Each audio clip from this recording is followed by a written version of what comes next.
It's Friday, my dudes. Here's a message of importance to millions of people who are continually pale and washed out, weak and run down. Doctors will tell you that these conditions are often caused by a deficiency of iron.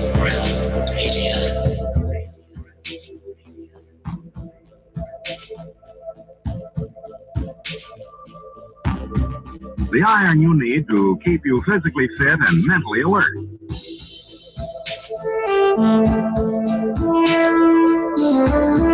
Medical studies show that 2 out of 3 women and many, many men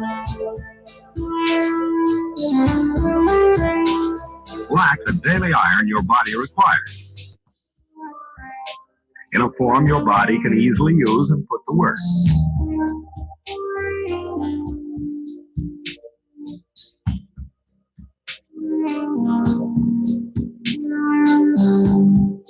Every dose gives you more than your daily minimum iron requirement.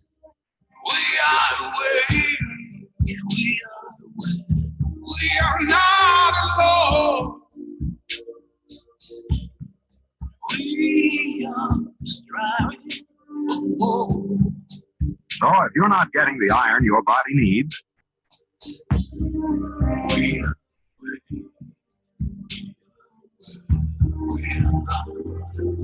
if you feel weak, run down, and are easily upset,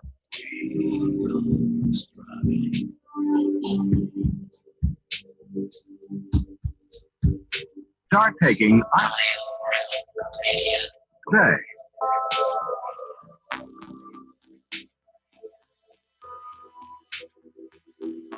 Thank God it's Friday.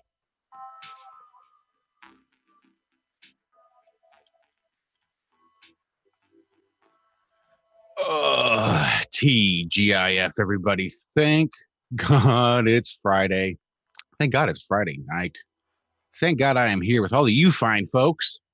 My name is Josh Corey. You have tuned in to Have No Sphere right here in the Iron Realm Media YouTube channel. I am joined by almost a full house here. John Savage is back to feeling a little bit under the weather, so I suspect if he's not listening in, checking in chat, he will be soon. I'm not quite sure what the hell Walter's doing, so let's just jump right over and say hi to Walt and see if he can explain his sexy little faces making in the camera. What did I do? I just was calling John a wanker. That's all. That's all I was doing. That was just me going wanker at the camera. Yeah, I couldn't tell just if for you, John. Blowing kisses or what? Feel blessed and loved. Hope you feel better, wanker. How are you, Josh? I'm doing all right. It's been really not that long since I was talking to you last. Seems like this stuff just rolls through real quick. Today for sure. It zoomed right on by. But we had an awesome show this morning. Yeah, we did. We had a surprise call in that almost didn't make it on the show. Sort of a surprise call in. Well, I mean, technically, it really was a surprise because nothing was set in stone. Nothing was written for sure as certainty. So shout out to Alan Holman for setting that all up for us. Absolutely. Next time we'll understand our segments versus our hours. Yeah, because I got confused just like you did. Zach, you were there this morning. Why don't you clue everybody in as to what the hell Walt and I are talking about? Well, exactly. Alan Holman was so gracious enough to Mark Sargent, and he called in, and Walt was just killing time, pretty much, just trying to waste enough time to get to, right, trying to reach the top of the hour because that's when I thought we would be looking for the Second call. hour. The second hour, but no, we crossed wires. It was the second segment. 30 minutes in, and I'm just reading away at typical space lettuce BS. And suddenly Zach's like, no, shut up, Walter. We have a caller. So it was nice for Mark to call in for a few minutes while we were letting him stay on hold.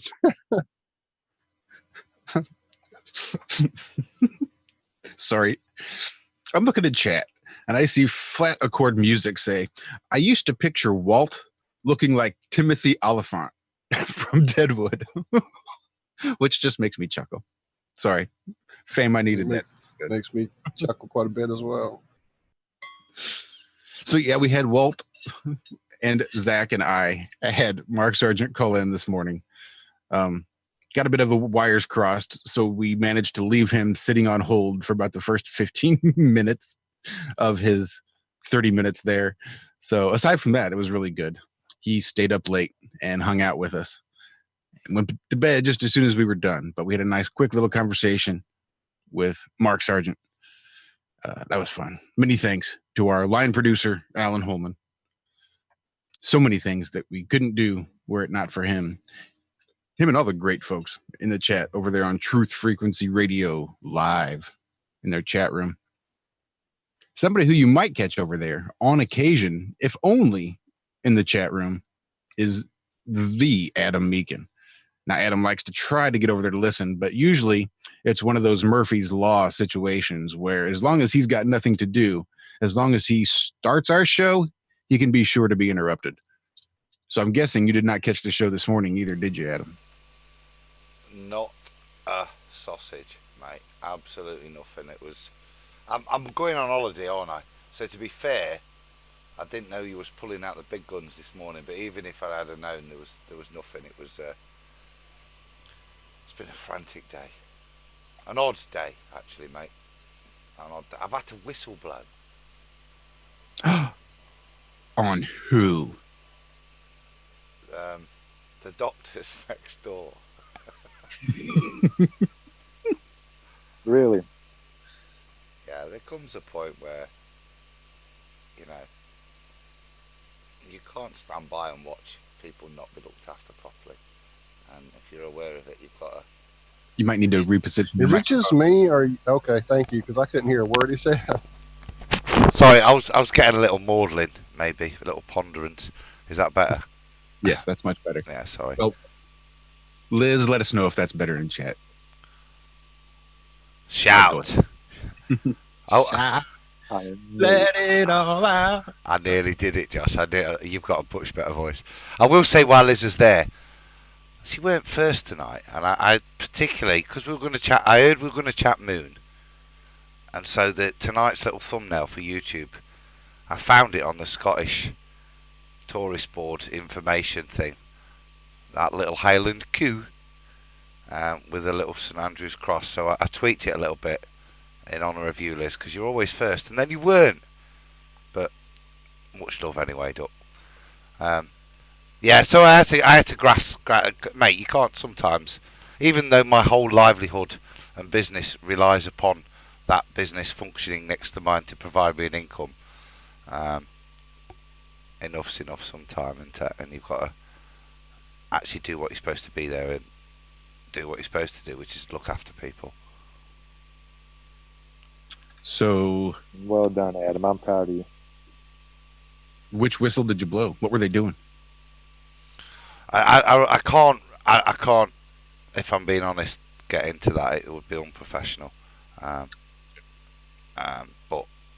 Doesn't matter. It doesn't even matter. As long as you're blowing the whistle when the whistle needs blown, that's all that matters. yeah, cool. Yeah, you'll sleep much easier tonight. I promise. You know. It's one of them headbenders, isn't it? You're off on holiday, and you're about to potentially, whilst I'm on holiday, oh yeah, your income source for your business is shut down. So we'll see, mate. But it doesn't matter. What's right's right. So shall I be? So Adam's just going to burn the block down and walk away and see what happens when he gets home. That's what we need, isn't it? Dodgy insurance claim. Just throw the match over your shoulder as you're walking away. No, but luckily, I'll have a great alibi of being in a foreign country. So, although this recording kind of screws it. Well, you get great reception. Did you get your ticket, Walt? Did that ticket come yet? You broke up, what? I was just being a smartass. I said, did the ticket come yet? Well, he's Head not over there, take coming. care of that for him. Man, I'm ready. No, I'm ready. You never know what might happen. I'm not tempting any more fate. Move on. Well, someone you'll probably not very often catch in our chat over on Truth Frequency Radio. But for the first couple times we ever broadcast on Truth Frequency Radio, one Mr. Rob Freddy. At Rob_Freddy on Twitter. Rob. Hello. How are we all? We're doing well. How was your week, sir? Good. I spent the week because it was all over the news, debunking the moon landing for everybody that even might have even close to mention it. And if they didn't, I brought it up in the first place. So that's if I saw anybody. I saw an old bloke yesterday, and he watched it on TV, and I told him how it was, and he actually sat there and listened to me. And he said he was going to go back, and he sounded like he's a bit technologically okay, so he sounded like he was going to go back. I told him about astronauts going wild and something funny happened on the way to the moon, and he was going to go back, and I wrote it down for him. He's going to go back and look it up. So it was good. Was it all over your TV or terrestrial? Yeah, TV? Shit, yeah. It's like, it's ridiculous here. Yeah.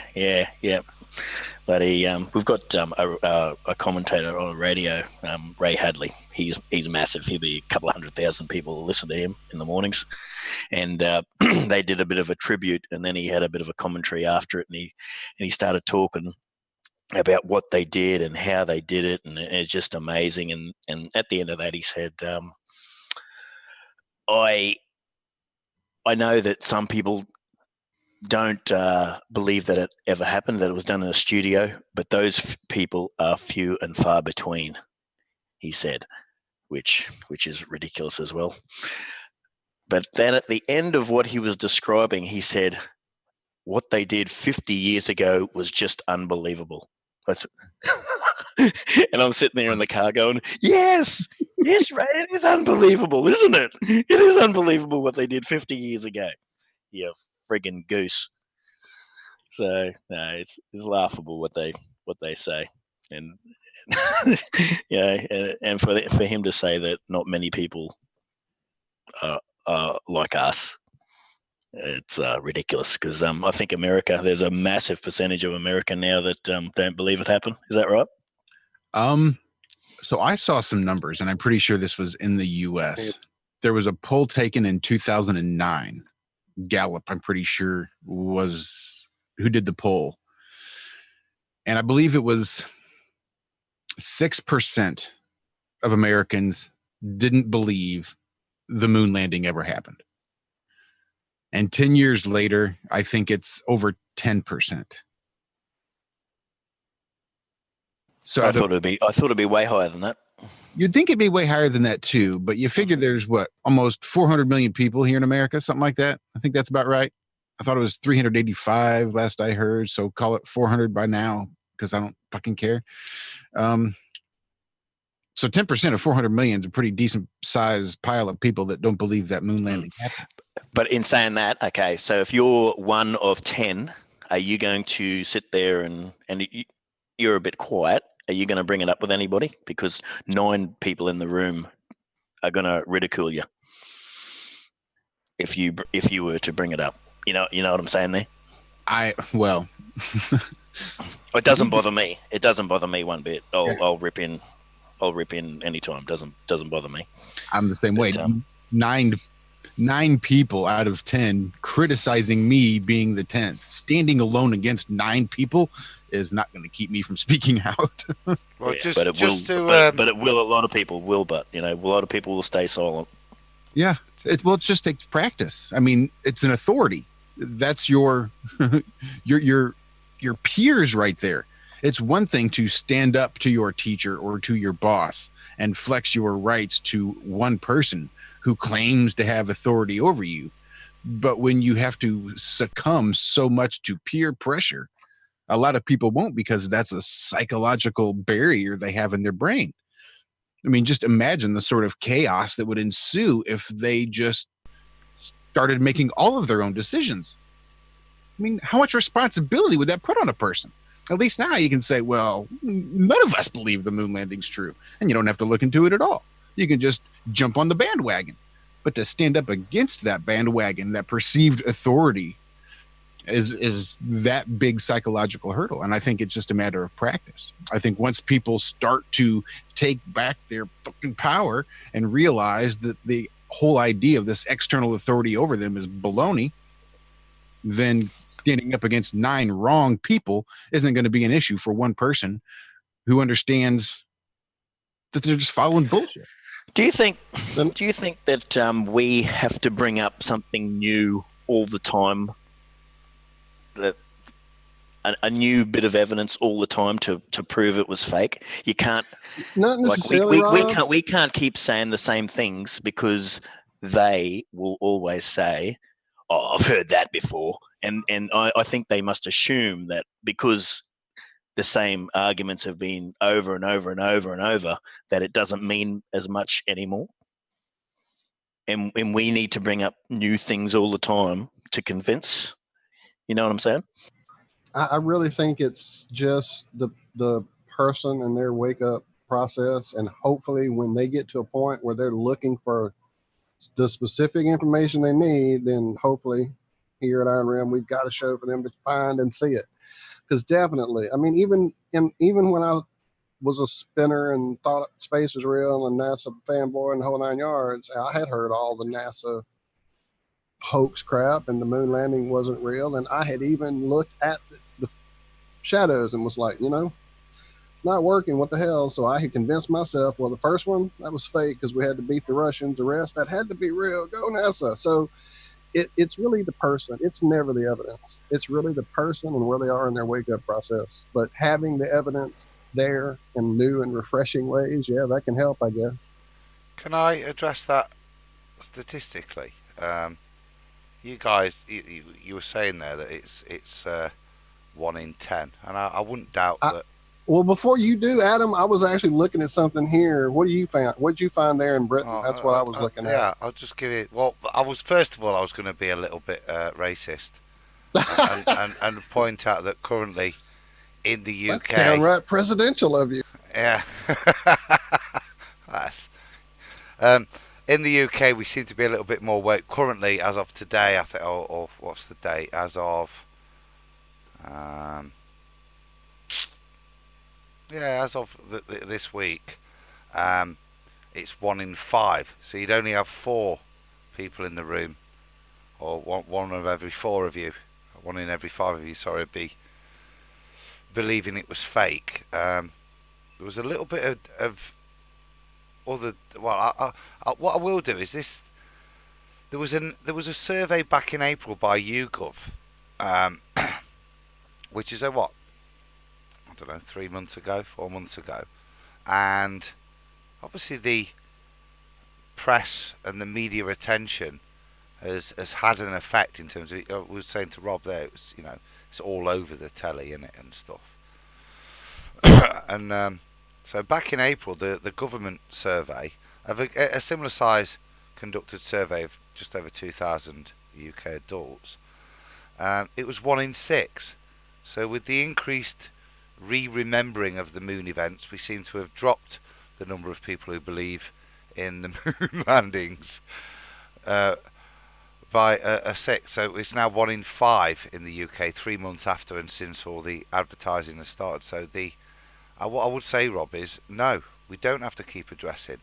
We just have to keep showing what is purported to be reality. And if people are given enough exposure to it, instead of just passing it by and assuming it, when they are shown it statistically there, that shows that they wake up. According to this IFL Science article dated today, an online mobile retailer, Atomic Research Agency, something, polled 1,000 British people on their beliefs. 52% of those think the Apollo 11 moon landing is fake. In the age brackets, 73% of the age 25 to 34 thought the moon landing was fake. The ones over 55, 38% didn't believe. in the moon landing. So maybe you guys are a bit more woke over there. Well, I'll tell you what that proves, Walt. It proves that there's no bigger lie than statistics. Hey, what a sack of shit. I know. 25% of all shit. statistics are made up. 65% of people know that. Science says 53% of all. Never mind. Yeah, but did you know that 98% of people will believe something if you say that statistically it's correct? Yeah, but only Now 5% here's of another people article believe that. right below it saying that 1 in 4 people in Britain don't believe. Here's another article 3 down that say 1 in 6. So just pick your article. Pick your article and pick your number. They'll throw it at you. Cheeky. Go on, sorry, Josh. I was just saying, I got a story here from courts, and they're saying that there's this guy named Bill Casing, who was a former U.S. Navy officer, claimed to have inside information and wrote a book in 1976. And his inside information was that NASA had plans to fake this moon mission. And according to courts, they're saying that this is the basis for a lot of today's conspiracy theories about the moon landing being a hoax. Now, correct me if I'm wrong. I'm not old enough to remember because I wasn't born until even 1977. But for those that were there, I do believe there were plenty of articles written immediately after that moon landing, people calling bullshit, saying there's no way. Anybody hear anything about that? Does that ring any bells? Oh yeah, it started early on. It started in the 70s. For me, it's when I started hearing it. Even when I was, like I said, still in the throes of the passion, I still was hearing it all over the. Oh, it's fake. It's fake. From all age. I mean, I was hearing it from classmates that had seen stories, other friends that were into the whole Inquirer and conspiracy thing.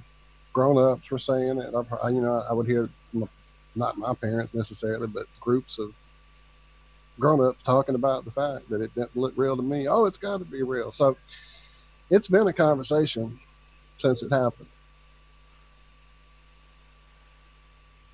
So it didn't take nearly a decade for the conspiracies to kick off before these numbers to start growing. I think certainly over here, while scientific, in the media it's lauded, I think there was none of the national pride over here. There's world pride as they were introducing at this stage, but there was none of the national pride and the need to believe in it in the UK, and certainly and I can only speak, cause like I said, I was only a kid, so when you see these things, my mum and dad weren't interested. When I raised it the only thing I really remember is raising it with my grandparents and then going, nah, load of rubbish, that's absolute nonsense. And I remember as a little kid going, yeah, but it's there on the telly. Grandma, she always said, yeah, but the telly's not real, is it? Funny you say that, Adam, because I was listening to the radio talk show, yesterday, and they had people ringing in, talking about them watching it on TV, and just thought it was amazing. And there was a guy who rang up from Vietnam. He was in Vietnam at the time, and they listened to it on the radio, and that's a proof for them. That's amazingly enough, they watched it on TV, they listened to it on the radio, listened to it on the friggin' radio, and that's a proof for them. You are kidding me. That's a great proof, because that's the one that was tested previously, wasn't it, in terms of the radio transmission and believability when War of the Worlds was transmitted to the Americans and they lapped it up and thought they were invaders from Mars. This is what the elite do, don't they? They test these paradigms. You've got these things that are there to make sure whether they can pull something off. It would be perfectly logical. And the timescales they operate on, they're not going to do it the week before. This is 20, 30 years before, 40 years before, 50. Exactly. And then the height of that happening, the whole War of the Worlds thing, I mean, that was news forever. And it was something I knew about because I was hugely into radio programs and old radio shows and things. But if you go look into that nowadays, they've downplayed it so much. Oh, it wasn't that big a deal when War of the Worlds was broadcast. Nobody really saw it. There was they really downplay the fact that fucking people lost their minds and really thought that the world was being invaded because they don't want everyone to realize that was the test run. Exactly. So, but even so, we know that just because it's on the news, it doesn't make it true. So, to quote that lots of people saw it on the news is not a validation of truth. It's a validation that lots of people believed at that time what was presented to them. That's all that is a statement of. It's not anything other than that, is it? It's brainwashing was really good back then. More people believed it is what it means. So I think the thing that for me with regards to the TV broadcasting isn't so much I saw it on the TV, we can see it now. It's the fact that the supposedly most monumentous moment in human history was shared with humanity. One small step for mankind, yeah. The way it was shared with humanity was some twat filming it secondarily from a TV screen.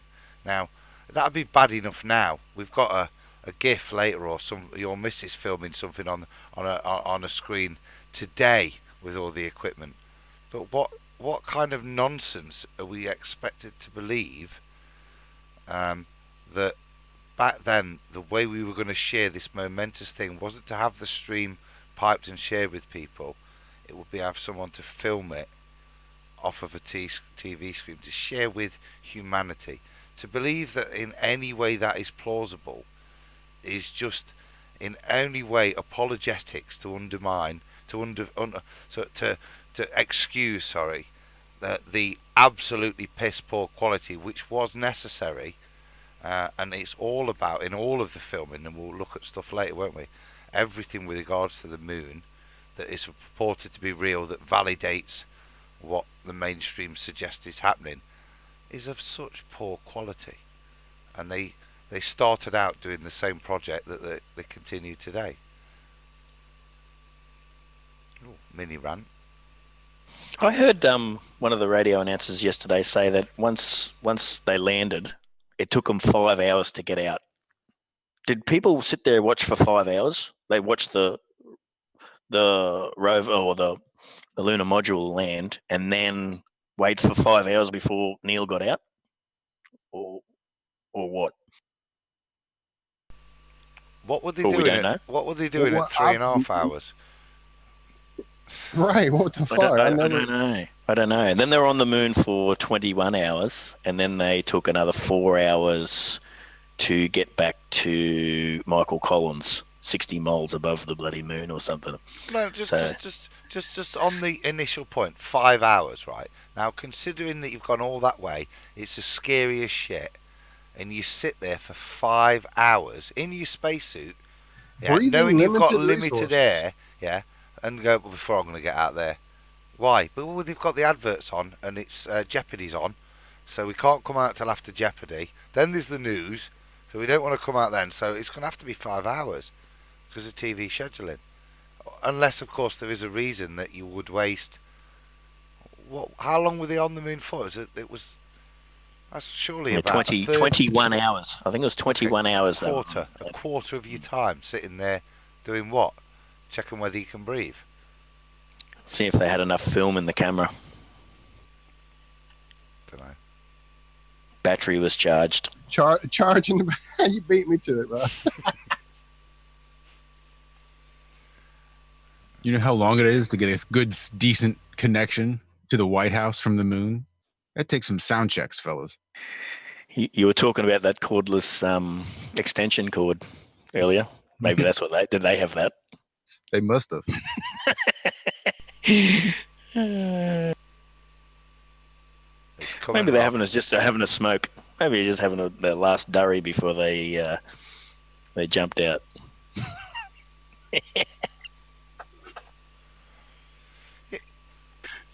5 hours is significant, isn't it? If you've only got 20 hours on the moon, that's odd.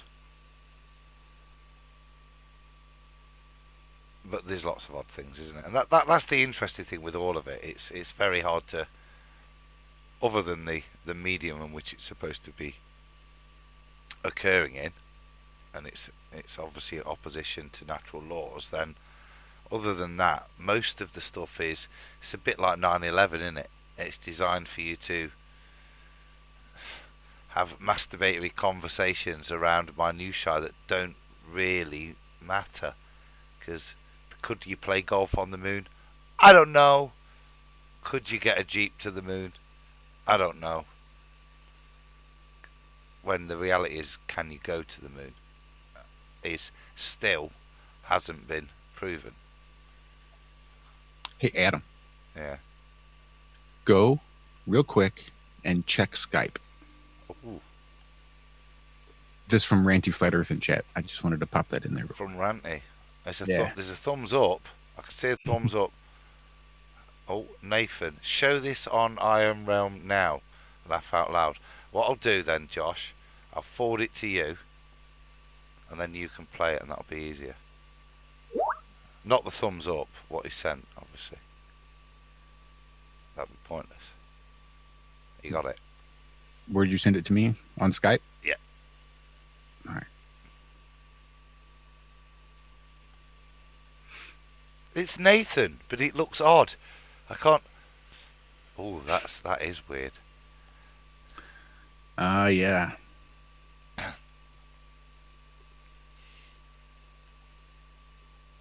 I'll full present you then.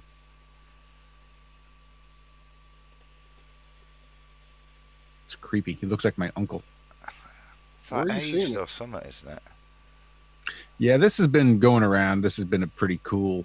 No, this has been something that's been going around. Something that people have been doing. Been around for years, hasn't it? Yeah, Not quite this is- like this. Not, No, it has. Trust me. That's harsh, that is. I had to shave my grey side bits in my beard. Hang on, Zach I'll show you how long noticed it's been around. Hang on. Don't unnecessarily age people. That's funny, isn't it? That's weird. So here's the timeline. I've just seen the bottom. Like 70% or something like that. You were my way to London, Adam. So Jeffrey Epstein gets arrested for child human trafficking. And it's in the news for about 36 hours before someone decides it's going to be a good idea if everybody goes and raids Area 51 because fuck it, they can't stop us all. But some people were like, hey, there's that Jeffrey Epstein thing. But some were like, nah, it's Area 51. So then nobody knew what to do. Then we have this. So then about a huge percentage of the people saying, hey, what about this Jeffrey Epstein thing is now doing these face app aging filters. Yeah, and this is not just 2 years old like I just read. I've been doing this shit on my phone for 12 years. I've got a picture of me, bald-headed and old and wrinkled up. That's 12 years old. I will find it. Hang on one second. But then it comes out that the face app is owned by a bunch of Russians. And apparently, when you signed up for the face app and the terms and conditions, you've agreed to let them use all of your likenesses in perpetuity at their discretion. So now all they have to do is take this information, sell it to anybody who wants to create a database of facial recognition software. And this is a great way to update it. I mean, these things tend to come through every couple of years, but I think it's just because the CIA needs to update their facial recognition stuff. People age, people do things, and you just want to make sure that your stuff is correct so that when you do, when you try to tell the future, when you want to age these people and see how these people are going to, what they're going to do, how they're going to look like. This is all, if you listen to any Crow 777, he talks a lot about AI and its ability to predict. And I think this is just more honing of the AI's prediction ability. Well, just remember, everybody, when you tune in to the Have No Fear show, and suddenly we're all like, we've been kidding. It's a ball. We are on the moon. We sillies. Let's go to the ISS. You'll know that all that facial recognition software has been put into effect. And just go watch deep fake movies that are being done. The Shining with Jim Carrey, or whatever the fuck that's going on right now.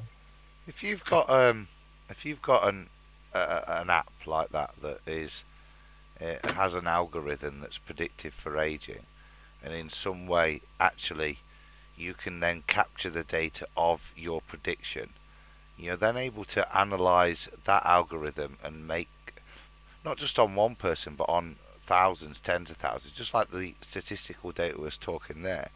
You can then modify your algorithm to make it even more and more accurate based on the accrued data you've got, which is both predictive and reality. It shows where the algorithm fails, and might even show how you can adjust for gender and race type and fine tune the algorithm so it's less, you know what I mean? It's incredibly powerful stuff if you're giving that data away.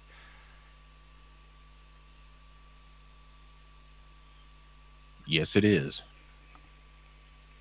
I didn't know that.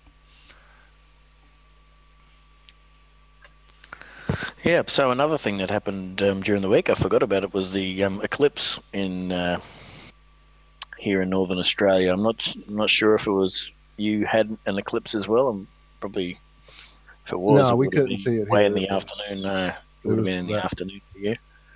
Yeah, no. What percentage was it there, Rob? Well, it went below the horizon, up right on dusk, so I couldn't see it. But it was when I got up. Well, when I started driving to work, it was it only just started, and I didn't even know it was an eclipse. I've been out of the bloody loop. So I walked outside. There was supposed to be a full moon, and there was a little bit missing, and it was on the right-hand side as I was looking at it. And I'm going, and I've never ever seen that ever. I've never seen a moon with that side in shadow. Before I went, that's really, really weird. And I was late for work, so I jumped in the car. And as I jumped in the car, a minute down the road, I could see that shadow was getting bigger. And it was about half when I got to work. It takes me about half an hour to drive to work, so it's about half, I suppose, when I got to work and went below the horizon, couldn't see any more. But I got to thinking on what the shadow should have been doing if from Australia here, and where the sun was, where the moon was, and I come home and I got my little globe out and I tried to work it out, and the shadow should have been moving from bottom to top, not from right side to left side. I don't know if you guys have sort of had a bit of a think about it, but yeah, I didn't have my camera with me. My camera was in my car, which was at work. I had the work vehicle, and I couldn't take photos of it. I was absolutely filthy. I saw it and I went, "Oh, go and get my camera." I said, "No, the camera's in the car." No, filthy. But yeah, I could have sat there and too many could have times. sat there and filmed it. I could have sat there and filmed it for half an hour and just been late. Wouldn't have been a big deal. But yeah, I was filthy that I couldn't film it or couldn't take photos. I tried to do it with my phone, but it just turned out shit. It was overexposed. Yeah, just turned out shit. But yeah, that's the way I see it. It was that I'd love to. Whether there's any other videos out there that anyone has sort of done of it, but I believe that the shadow should have been moving bottom to top, not right to left. Right to left just doesn't make sense. No, it doesn't at all. I agree. I saw your picture, and once we talked about it, it was like, that doesn't seem right. It never seems right to me when they're doing any of this. It doesn't make sense. And then they start modeling it with their animation. It's like, yeah, that works fine for this model of your animation. That's not what you showed me in the last animation. I actually rang my mate Ross, who lives here as well, and he went outside and he had a look, and I told him that the shadow is wrong. It should be. I thought it should have been left to right, not right to left. And when I got home, he phoned me and we had a bit of a talk about it. And he said, "No, that's right. Yep, that's all correct." And I went, "Oh, all right." And then I said, "Hang on a minute." I said, "No, from the globe here, you've got to have the person." We were sort of looking at the globe and the person being upright, sort of on its side. But I said, "No, the person's got to be." He's got to be standing upright. And it's hard for me to explain without showing you. But he's going, "Yeah, no, you are right. You are right there." So I got him round to my point of view. But yeah, it's difficult to try and work out what you should be seeing just on the ball. It's obviously we're not living on a ball, but you've got to try and get in their world and try and work out what should be seen. And it's very, very difficult because you got the moon moving at one speed, you got the sun moving at another speed in their world, and we're moving as well, and you got to take all that into effect and into account, don't you? Yeah, it's really, really difficult, but I think I did it, and in my own mind, obviously I didn't video it or anything, but in my own mind, it should have been going bottom to top on a globe Earth.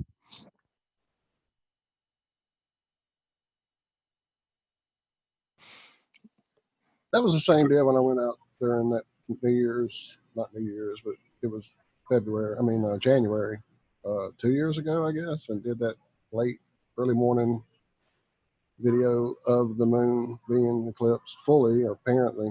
And as the sun's coming up behind me, the moon's still in the sky in front of me.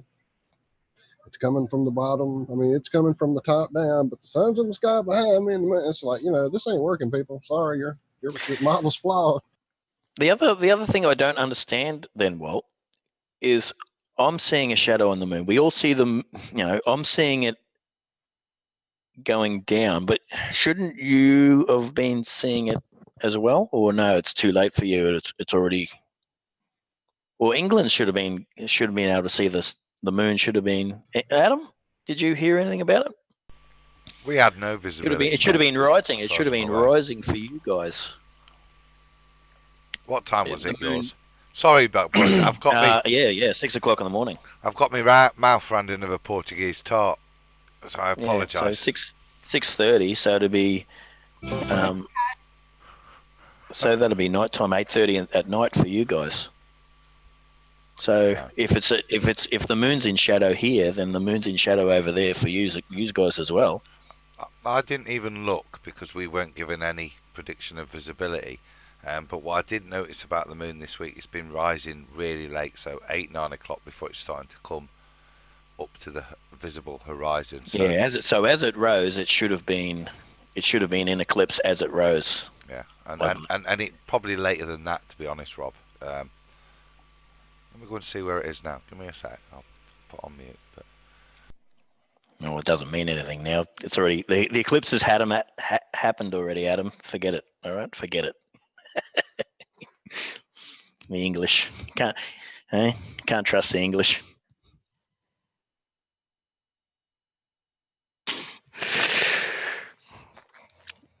The old age tale. Half height. And what time is it? 11:15. So yeah, I think it'd be dubious. I remember this week, mate, and I know there's no reason to trust me with me being English, but it was rising late. Exactly, with the cricket happening this week. Jesus Christ, you cheating bastards! Mate, I'll just should have gave the trophy back. He should have given the trophy back. That's what should have happened. Talking about people of trust and integrity. Then it's the umpires. Now what have we got? We've got an Indian. Was one of them Australian? No, we would never do that. We don't cheat. I mean, he's sounding like a baller now. An Australian saying they don't cheat at cricket, I'm pretty sure Australia is founded on a long lineage of upstanding people. Oh. I don't know who you are to defame Australians like this, Adam, but I'm pretty sure that they are all come from a long upstanding. Only the best people were sent here on that boat. Only the best people. They went around. They picked the best people possible to send them over here. I'll take it back. And then they ended up with me. So there's proof enough. I'm sorry, bruv. There is absolutely no lineage of criminality coming from you. Just natural for you to cheat at sport. I've once been described as a top bloke. What do you think? Oh, yeah, I'd agree with that. Don't get me wrong. I took you for a bottom, whatever that's worth. But I'd say you're bonza. But if you say you're a top bloke, my hat's off to you. Who am I to argue? I think he tops from the bottom. That might be what's going on. I know I talk from my bottom, so. Zach, bring us back to the moon. I have no clue what the moon is See, at all. that's a good, honest position, and I'll side with you on that. It's one of those things. I think it's a lesson to be learned that there's just some things that we're not supposed to know. Not here, not while we're in this, this form, if you want to call it that. There's just some things that you're going to have to wait. It doesn't matter how much money you have, or it doesn't matter who or what or this or that. It's all speculation and nobody really knows. That's another good point, Zach. Doesn't matter how much money. Millionaires, billionaires, the oligarchs. Everything's attainable. Yachts, private jets, mansions, freaking islands. Look at Epstein. You've got your own island, right? Now, yet none of them have. How many of them are? Even Elon Musk. Yeah, who's having SpaceX. Yeah, he's not up there. All the money he spent, he's not been to space. None of them. One of these eccentric people have spent this money on this thing. All these expendable billions that God knows, other than buying another Van Gogh, nobody's ever achieved it. That's another misnomer within a contradiction that doesn't make sense with the rest of reality. It is just, it's fantasy. Yeah, it's wild. They can just keep saying, they can keep moving the goalpost. But this isn't a football field anymore. This is like a quarter-mile drag strip now. They've been moving the goalpost so many times with this. Oh, space travel. They've been saying it since the 70s. They were selling tickets for like $3,000 or something like that back then. The airlines were. Oh yeah, we're gonna have trips to the moon. Go around the moon real soon. Just give us your money. But people buy it, don't they, Zach? Yeah, they beat the people buy that, we're going to go to the moon in a couple of years' time. Unfortunately, they've been saying that we're going to go to the moon in a couple of years' time for the last 40 years. Yeah, exactly. It's amazing how people forget that, isn't it? And I suppose we did as well. But you just go along with the flow, don't you? Yeah, I think they figured out there for a couple of minutes and you forget about it. If they kick it down the goalpost long enough, when they tell you, then it gives you enough time to totally forget about it so they can tell you it again. We was talking about the stats earlier, and I'm just remembering back to being a kid. So us lot would be that first generation of teenagers that were alive after the moon landings, sticking my fingers around up in the air. And I just wonder, certainly for me, I know for Walt, as a given, it wasn't even questionable. Like I say, I remember arguing with the grandparents. For us it was solid fact, and I wonder, did you have the results earlier, Josh? Was it you, Walt, wasn't it? Any of the demographics for teenagers? What are their breakdown of stuff? Not necessarily adults. Yeah, no, I think the 18 group was as young as I saw on the list here. I'm trying to find the story. Yeah, I didn't see it broken down any more than that. It was like millennials and Gen Zers, but I don't think it really broke it down much beyond that. I just still saw. And apparently the article I just saw when I was talking about it said 20 years. But I'm reasonably certain that the first time I heard it, it was from 2009. and there was a pole that was 10 years old. So I can't imagine. Well, maybe it didn't change for those first 10 years. But that seems a little odd. I remember when I was first looking into the idea that the Earth isn't a spinny space pear. And I ran across this article, I guess, on redice.tv. It's a collection. It says a collection of interesting quotes from scientists, authors, researchers, NASA insiders, and stargazers relating to the enigmatic and often inexplicable nature of the moon. One of my favorites is from this guy named Erwin Shapiro. And he worked at the Harvard Smithsonian Center for Astrophysics. And Erwin Shapiro says the best possible explanation for the moon is observational error. The moon doesn't exist. He goes on to say that the moon is bigger than it should be, apparently older than it should be, and much lighter in mass than it should be. It occupies an unlikely orbit and is so extraordinary that all existing explanations for its presence are fraught with difficulties, and none of them could be considered remotely watertight. Let's see, where's another one? I like that quote. I've heard it before, but I always think that the word should be replaced with could. That it could be, because in the current paradigm it could not possibly be all of those, that list. It's not a should. The should implies that it should be lighter, but it isn't, but we're still correct.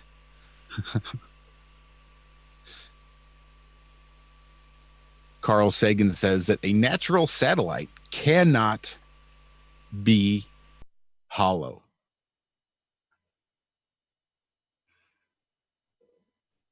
And then here's this guy. Oh, no, this wasn't it. Sorry. There's a whole bunch of quotes here. Oh, here's a good one, sort of relating to some recent stuff we've heard coming from the moon. From Farouk El-Baz out of NASA. He says, if water vapor is coming from the moon's interior,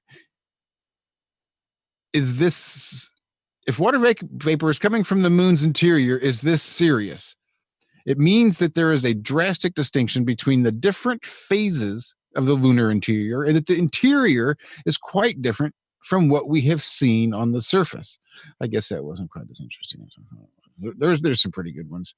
No, that is really interesting. So they're now claiming that there is moisture leakage, or as opposed to an atmosphere extending from the Earth to the moon, there's moisture leakage, which is a component of any atmosphere, and much denser and that than most of the atmospheric gases. They're suggesting there's moisture leakage that they've detected. By tons. Is that not right, Walter? We've discussed this on the Ironworks, but Space Lettuce. Tons of moisture, tons of water per year, so lost from the moon out into space. 200 tons. 200 tons. That's insane. Right. So the first question I'd ask is, to lose moisture, especially through rock and sand, seepage has to occur. Evaporation and loss of that would have to occur through the bed. I'm not seeing any wet-looking sand on the moon, so that would make it interesting, wouldn't it? You know what I mean? And how, if this, according to other theories, it's a hollow, bell-ringy thing, but it's now full of water, have to contain a lot of water to be of constant leakage for the supposed number of times that it should not have been in orbit for. That would have to be one hell of a reservoir.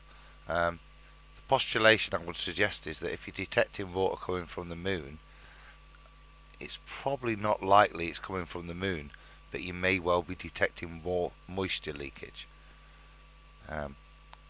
possibly from another source, but the other evidence would lead you to think that's not likely that they've gathered. So maybe it's just a leakage that they're attributing to the moon. Maybe there's a hole in the dome behind the moon. Maybe so. But even in their model, they know? the moon is still in the atmosphere. So if the moon is losing all this water and or sand and or rock, whatever it is, this moisture that's emanating from the moon, 200 tons every year. 200 tons of water per year due to meteor strikes. This is according to planetary scientists reviewing sensor data from the moon orbiting probe between November 2013 and April 2014. The Lunar Atmospheric and Dust Environment Explorer, LADI, recorded occasional spikes in the number of particles, including water molecules, that were lofted from the moon. Well, that's another anomaly, isn't it? Because if it's losing that much stuff from meteor strikes, then we know that the lunar surface hasn't changed in thousands of years. So all of those lunar strikes must be happening on the dark side of the moon that isn't to our face because the Earth's in the way, which is why they can occur that side. But I suppose that then does ask the alternative question is how did any strikes occur on the front face ever then?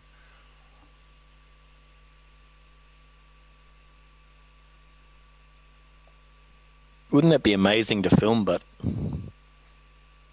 from a globe point of view, if a meteor or something, which should happen, meteor, even a small one, hit the moon? Oh, Rob. Because there's many cameras focused on the moon 24 hours a day, isn't it? Hey. Imagine if we had these things called, like, I don't know, what could you call them? Say, I don't know, like, what's the moon called? It's a satellite. It's these things called satellites, right, that you could send into space with cameras attached to them to film these things that you're talking about. Because they must be happening a lot for that amount of debris to be lost. So it's not a rare event, but we can but dream that maybe we could put cameras in space. They'd have to be really light, Adam, probably like 20 milligrams or so, but, you know. And they could send them up with rockets. Yeah. I've heard that's the trouble. It's all about the weight. You know, in a weightless environment, it's all about Japan the weight. Worked it out. They've got it. That's how they caught that amazing shot of the eclipse from the moon with their 20 milligram camera. They figured it out. With one of them light cameras. One day, America, we'll do it. What we got, Josh? That's Sandra. Yes, indeed. This is footage from the last partial lunar eclipse. Oh, cool. Sandra. Yes, I was in the premiere chat with Sandra and the crew there that night. That was nice. Thanks, guys. I think that was last night. Was that last night when I was trying to go to bed? I can't remember. Is this the one that I saw the other morning? Yeah. Oh, yeah, it wasn't red for me. It was just normal colour.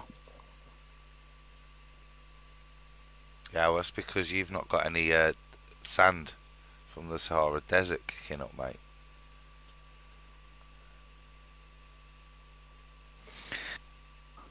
Well, we got the Simpson Desert, and it was west of me. So, no. And this is winter, so there's dust, a lot of dust in the air at the moment. Don't attack me. It wasn't my pathetic excuse. Well, it sounded like your excuse.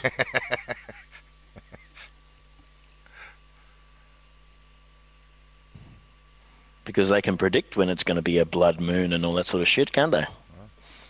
They predict it. They say this is going to be. I thought we only got a blood moon when it was a full lunar eclipse because of the shadowing around the Earth and how it bends the light and creates the redshift. So, how are we getting a partial blood moon? Anyone? Because I filmed this 3 years now, eclipses, and it doesn't turn red until it's freaking fully eclipsed. Anyone? Not me. Yeah, trust me. I mean, I did it out on the beach. I did it out in my front yard. I videoed it. I filmed it, put it on YouTube. It doesn't turn red until it's fully eclipsed. That's the whole deal. So how the frick is this happening right here? We're seeing. Sandra, any clue? You're pretty camera handy. We should get someone like Sandra Popley on the show one day to actually talk about all these details about technical camera stuff that we surely don't know. Well, those of you with cameras might, but me and my little I'm going to cell go phone. out to my car right now and get my camera and see if I can load up some of those photos I took of that eclipse from last year or whenever it was. Hang on.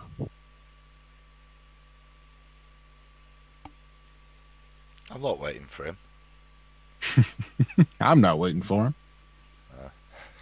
Nobody told him to leave. What is to This do? time. So again, Carl Sagan says a natural satellite cannot be a hollow object. Dr. Sean C. Solomon from the Massachusetts Institute of Technology, MIT, says the lunar orbiter experiments had vastly improved knowledge of the moon's gravitational field and indicated the frightening possibility that the moon might be hollow. Lon Hood from the University of Arizona says, we knew that the moon's core was small, but we didn't know that it was this small. It really does add weight to the idea that the moon's origin is unique, unlike any other terrestrial body. NASA says that the Apollo 12 missions to the moon in November 1969 set up seismometers and then intentionally crashed the lunar module, causing an impact equivalent to 1 ton of TNT. The shockwaves built up for 8 minutes, and NASA scientists said the moon, quote, rang like a bell. Oh, shit. Again, Carl Sagan, a natural satellite cannot be a hollow object.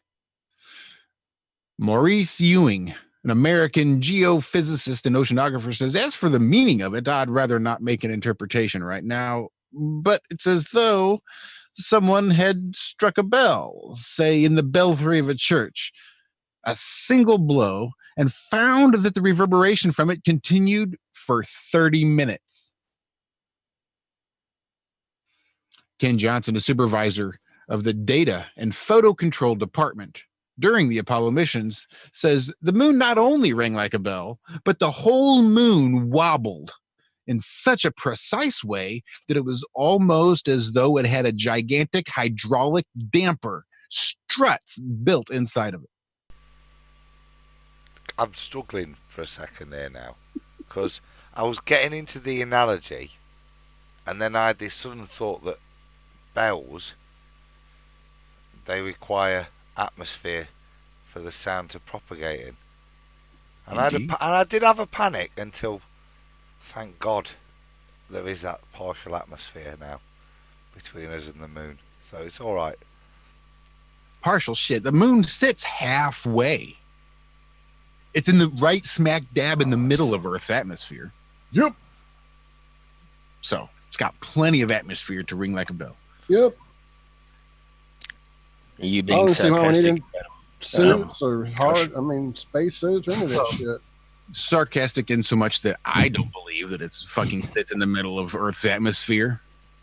But I do find it funny that scientists, that NASA, that the story today is that moon 239,000 miles away sits smack dab in the middle of Earth's atmosphere. That the Earth's atmosphere is actually 500,000 miles up into the sky. And the moon just sits halfway in the middle. Isn't it? Moving the goalposts. Yep. And in 100 years, that'll just be common knowledge. Mm-hmm. No. In 100 years, it'll have drifted away, let's see, 400 feet? Yeah. How many? Yeah, exactly. So if it like 4 centimeters per year, I don't do math well, obviously. I think it's like one of these things where if you redefine atmosphere, then you can say it's in the atmosphere. So if we, you know what near Earth orbit is? There's next to sod all molecules per, kilometre between each of them. In that what we were told last week So I just wonder whether it's just if instead of having one molecule per million kilometers squared, it's now one molecule per billion kilometers squared. That now constitutes still a residual part of the atmosphere. Therefore, if we make some shit up about how many molecules we think's between here and there and how far it extends past the moon, we can now place it in a supposed new bullshit atmosphere of one molecule. Do you get my point? It just seems a complete mathematical bullshit that if we redefine shit, we can apologise for the pathetic stuff we've said in the past that really doesn't actually make sense, i.e. the moon ringing like a bell. Where did they hear this bell ringing? Just as a point, boys. Sorry to... Very valid question. I don't know. I didn't hear any of the astronauts saying they heard it ring like a bell. That idea that the moon rang like a bell is plastered across this huge plaque that's engraved with this quotation you're talking about. This isn't just printed up over the weekend on somebody's computer. This is a huge wall-sized 5 by probably 4 plaque put up in the planetarium here in Lafayette, Louisiana. You can go see it today with this quote about the fucking moon ringing like a bell. Right, Michelle? The quote about the bell ringing the moon? See, she's shaking her head. Yeah, she's been there. She's seen it. Can I share my screen? Nope. Please. Nope. F off. Yeah, go ahead. Shout out, Connie. You just made me laugh. That's awesome. Read Constance's quote. Somebody. I can't. I'm laughing too hard. In space, no one can hear you ring. I'm spitting coffee everywhere. It's beautiful. You're getting what I did now? You can see that? I've got... Wait there. Yes, sir. You've got your moon up. Yeah. So this is the clips when I took photos of it. Yeah. Some good ones there. A lot of them probably won't be in focus. I was trying to capture them. I was looking straight up when I was taking these photos. That's a good one. Oh, that's beauty. Mm.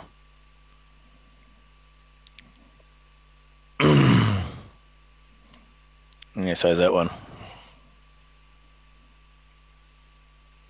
But yeah, Can you put them full screen, Rob? Just stick that whole image full screen. Or make them smaller. Could you bring them all up at once, but make them really, really small for the audience? Hang on a minute.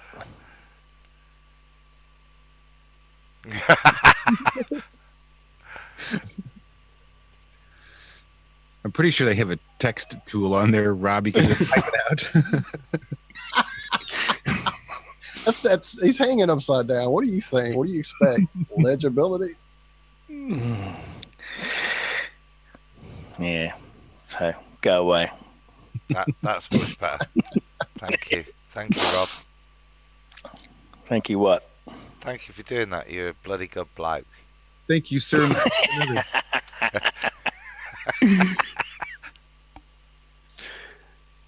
Yeah, it's a ripper, that one. That is beautiful. Oh, well, that's all. That's enough for me for the day. I was enjoying them. Put the others up. What? All right, and don't. Ah, you're pissing me off. Easily done.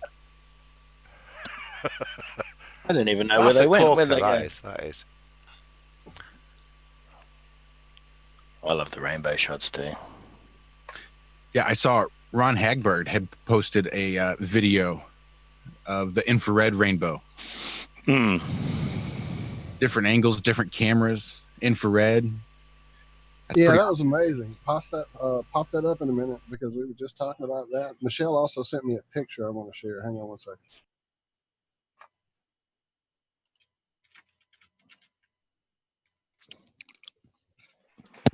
And that was last year's eclipse, Rob? Yeah, it was. I think. Yeah, it was start of last year. I think it was maybe February last year. I think it was. Oh, nice. And if I remember, we had one in January and we had one in February, but the February one was a blood moon. We had two in a row.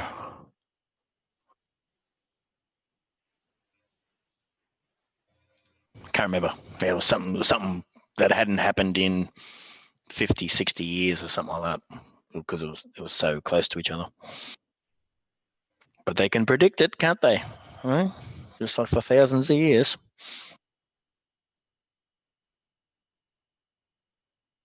Can only predict an eclipse on a ball. What are you talking about? Or a planisphere, but we won't mention that.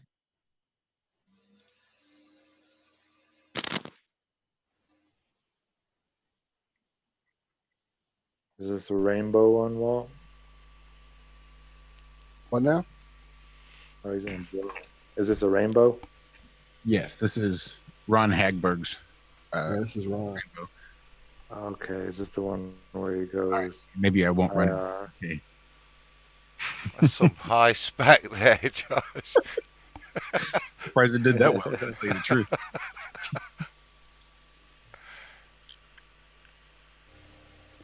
Even now, I'm not sure whose little spinny wheel that is. If that's mine or where that's coming from. I think that's just the internet. You broke the internet, Josh. Does not look familiar. I don't know who's that.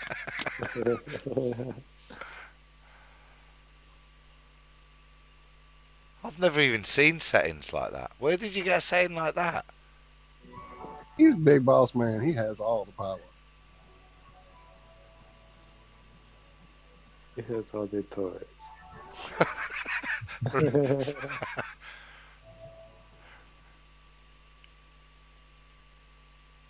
Oh wow. Look at how much brighter that is underneath there. Yeah.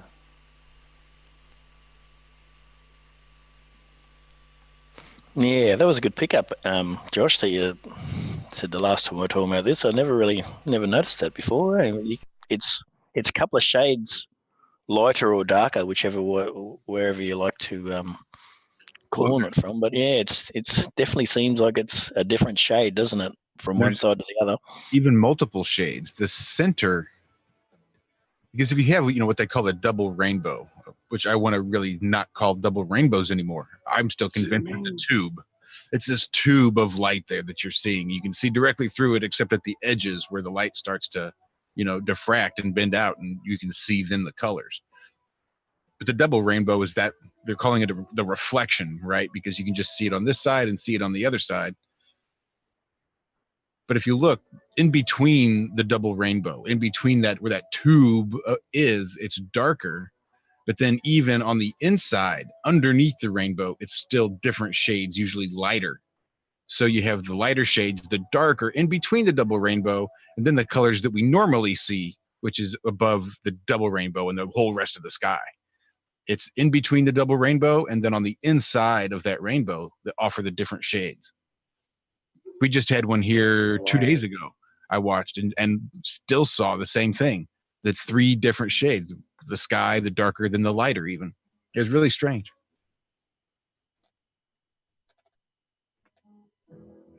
Beautiful catch. Yeah, it seems like when we were talking about this is exactly what I wanted to see. At least in part was the infrared. I'd like to see some UV full spectrum type stuff, but it's a lot more noticeable on that. Josh. Thanks a lot for sure. Banding is a lot more noticeable for sure. There we go.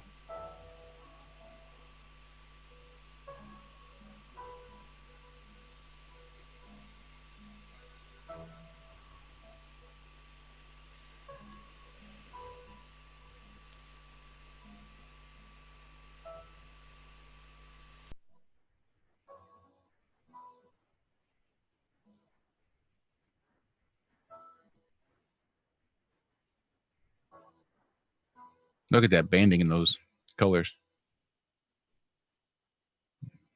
And even the reflection, the whole rainbow here, the full rainbow, you could actually see in the infrared. It's really hard to see in the full spectrum.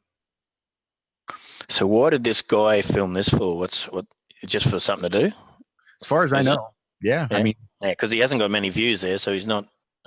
What's the date on this, Josh? This was very. Ron does hang out in the chat with us. He may have heard you request this and thrown that up just to. It could be. Heard you talking about it. This isn't his first one. I know he's done this before. Oh, okay. Well, there you go. Of course, he's on. Ron does some great stuff. I've been subscribed for forever. So he may well have heard the call and went and grabbed it. Well, all the talk about rainbows, and then coincidentally, Michelle sent me the picture that I just sent to you in our chat, which I had never seen and really didn't know was a thing. Before that, hang on, I'm trying to find the other picture I had. I just saw it on the list here. Hang on one second. I sure wish I could watch this in 4K. Right? What is all this banding going on? Surely this is just not my 1080 resolution. Whoa, look at that. Is that a beam of light cutting through? Oh, that's crazy.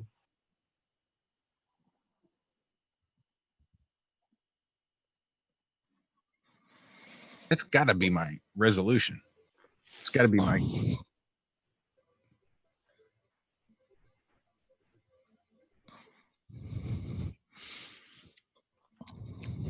See the rainbow, but what's all this other weird banding out? Yeah, the circles.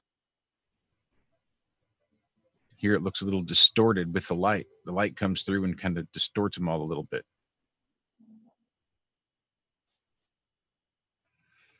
Yeah, just looking at all this stuff up in here as the light comes through and it just gets really weird. And look at that. What the fuck is all that? Surely that's the rainbow?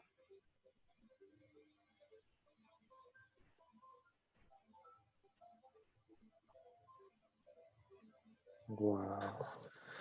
All right, hey guys, I've got to duck off. I've got to start doing some stuff around here, making breakfast and stuff. So, been a good chat this morning, eh? It's been good.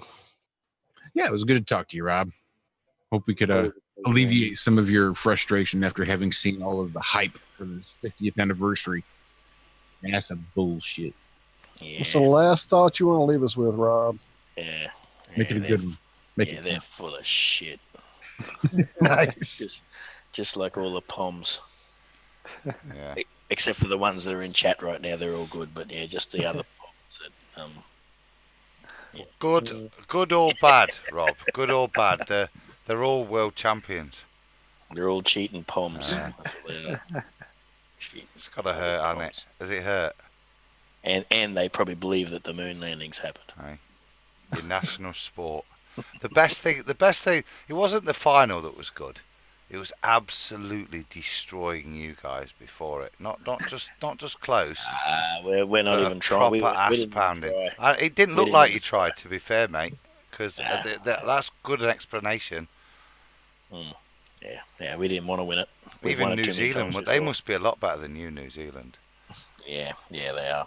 They looked it. See yous. Lovely, bro. See you later, mate. Love, have a good week. We'll talk to you next week, hopefully. Bye. Walter, where did you say you sent that picture? It should be here in our chat on Zoom. It's not. Press enter. I have to give a shout out to John Savage. Okay, go ahead. Shout out, John. Savage. I hope you start feeling better, man. Have you seen him in chat? Was he No, it's in chat. Oh, I thought you'd seen him. I thought, bloody hell. No, I'm sure he'll listen to it sooner or later.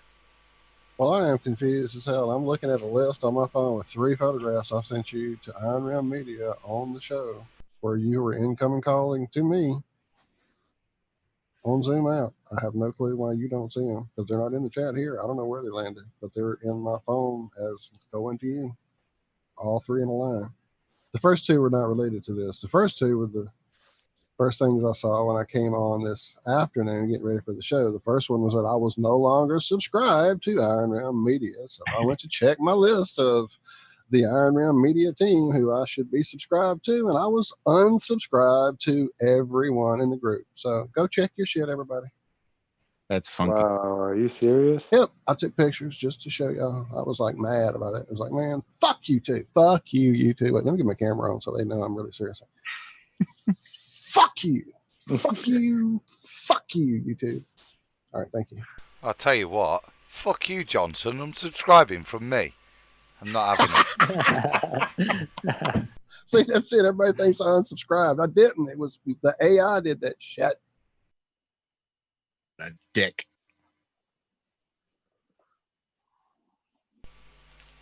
Did you resubscribe? No, I'm not. I refuse.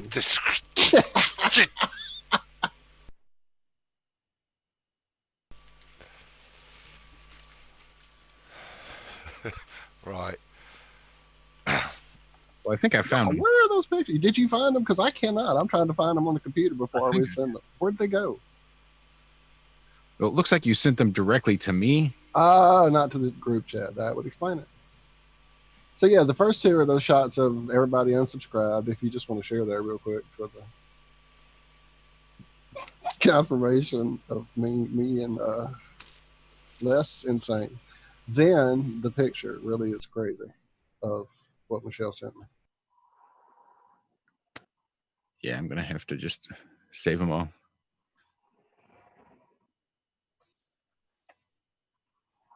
Savage! I see you in chat Yes. there, John. John, yes. In Twitter. Is he telling us to shut the fuck up, move on? Nope. I'm listening to you, Zach.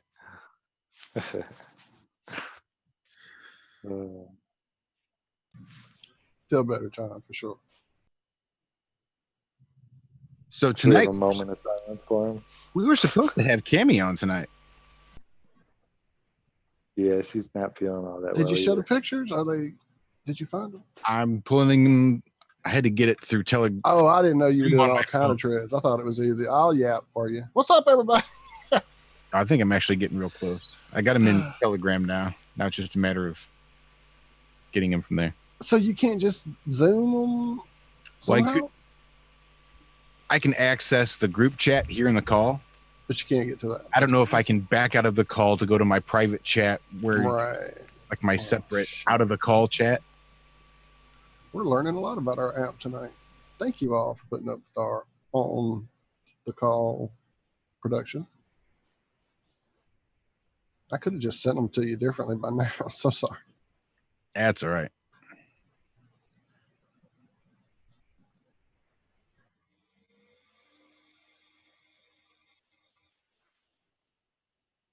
Huh. Sure enough. All right. So that picture of the truck, go back. One up. Yeah. Palestine truck. So that, anybody else seen this? Yeah, my mom shared this with me. So that got me to searching because the only thing I knew of was a picture I have somewhere of a plane passing through a rainbow and the plane was getting hit by lightning. And I could kind of get that. But a rainbow is supposedly a refractionary thing happening in the atmosphere. So what the hell is lightning doing hitting it? And so that made me go look online at lightning hits a rainbow. If you just want to do that search instead of me trying to share and really breaking things. That's bonkers, that is. Mm-hmm. That is a little bonkers. Bonkers. You sounded downright American when you said that.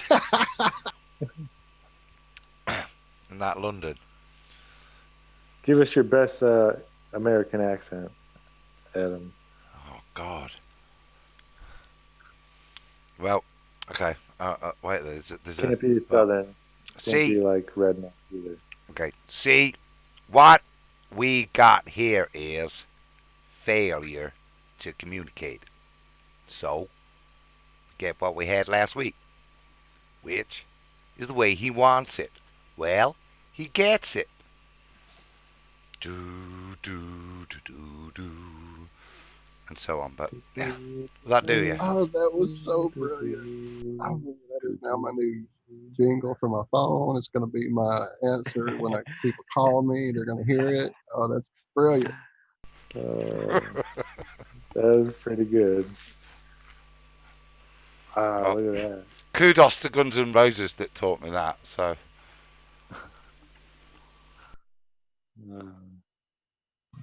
Oh, I didn't know you found videos. I was just doing the YouTube image search, trying to find other pictures like that one. Wow, crazy.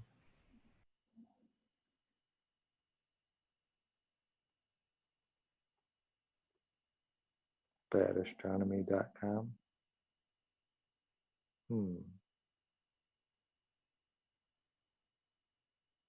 Good God.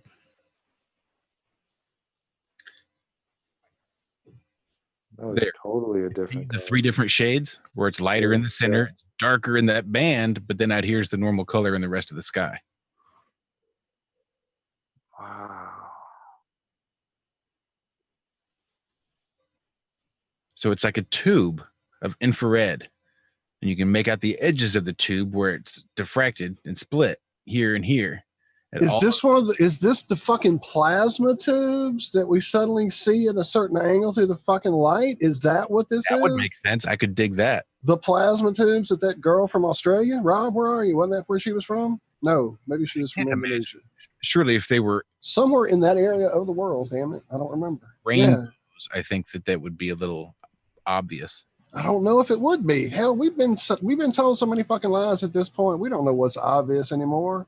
That's true. So when you said tube, it just like bing, like holy shit, it's the plasma tubes. That's why the fucking lightning can hit it.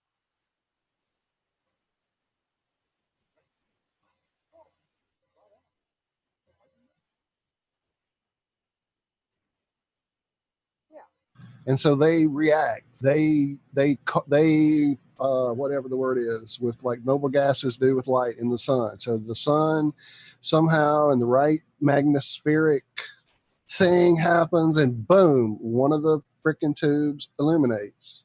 And that's what we're seeing as the rainbow. And that's why the color below and the color above and the different banding. And sometimes it's 2 that are layered because the plasma tubes are everywhere. They're not just in one spot. And just this certain one is now active between the rain dispersion, the liquid happening between the sky liquid and the liquid falling out of the sky, the electromagnetic atmosplanic. Oh, my brain's broke. I got to go take a chill. Hang on. Well, I don't subscribe necessarily, whole cloth to the Bible, but I was thinking about this the other day, this idea that God's promise to the human race that he will never, ever again flood the earth is this rainbow. So what if the idea is that the rainbow is actually something done to the dome that would prevent a flood from ever happening again? What could this rainbow be? What could this light, whatever the fuck this thing is, how could that be a promise that it would never flood like it flooded with Noah again? that's one of them promises that's like, I promise I'll never smack you in the nose again. And they go, oh, thanks so much. And then they kick you in the nuts. I'm not going to flood you. I'm coming with fire next time, baby. No, my favorite was, to the woman, he said, I will greatly increase your pangs in childbearing. Right? So as soon as Eve took a bite of that fruit of the tree of knowledge of good and evil, God said, oh, now it's going to hurt a whole lot more when you have babies. I mean, you've never had a baby and you have no idea what that might feel like. But trust me, it wasn't going to hurt. But now it is. Greatly increased the pangs. Increased the pangs from what? 0. Nobody's had children yet. Childbirth isn't even a thing in the Garden of Eden yet. How are you going to increase the pangs of childbearing? Quit it. Sorry. Unless, of course, childbearing had occurred. Unless, of course, it had occurred. Outside of the garden.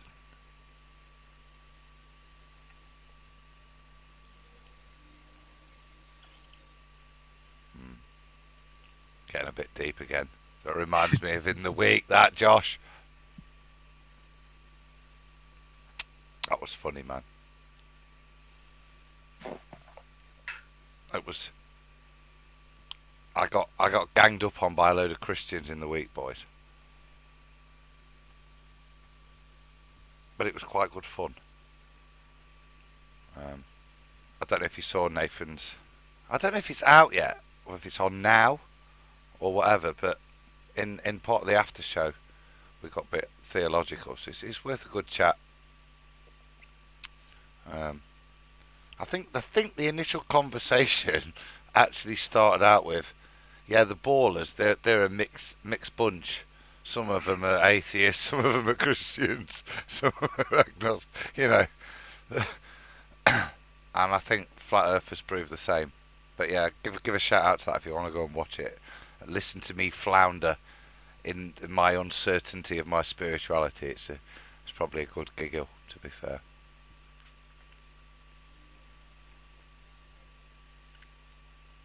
That's me. Excuse myself for the week. Thanks.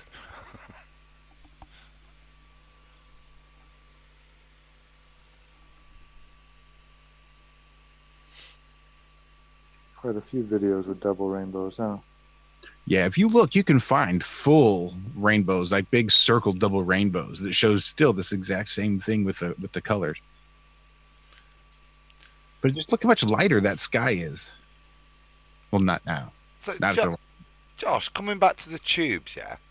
Mm-hmm. When we see the lightning strike, which bit of the tube's it hitting? The inside or the outside? Tube? Now, there was a pretty good video that showed, I think it was, I guess it was this one, because this is the guy who's talking. I'm kind of be less curious to hear what he's saying. So check this out. It's raining here in Boulder. Got the sun directly behind me. You can see my shadow right there, right? That bright spot around my head, kind of neat. That's called Heiligenschein. It's a halo from the raindrops in the grass reflecting light right back in the direction it came. So it makes it look brighter there. But the cool thing is it's raining, and that means we have a rainbow. And not just a rainbow, but a gorgeous double rainbow. Look at that. It's really bright, spectacular. Primary, you can see the inside to the outside goes from blue, purple to red. And you can see supernumerary arcs in there. And those are the sort of the teal and violet arcs. And then there's a dark band in between the two. And then the secondary rainbow. Oh, saw that? Is that lightning up there? Huh. I'll have to check the video when I'm done here. Maybe it was. Yeah. I'm thinking that was lightning. Holy crap. All right, I'm not going to hang out here too much longer. Now watch this lightning as it goes through.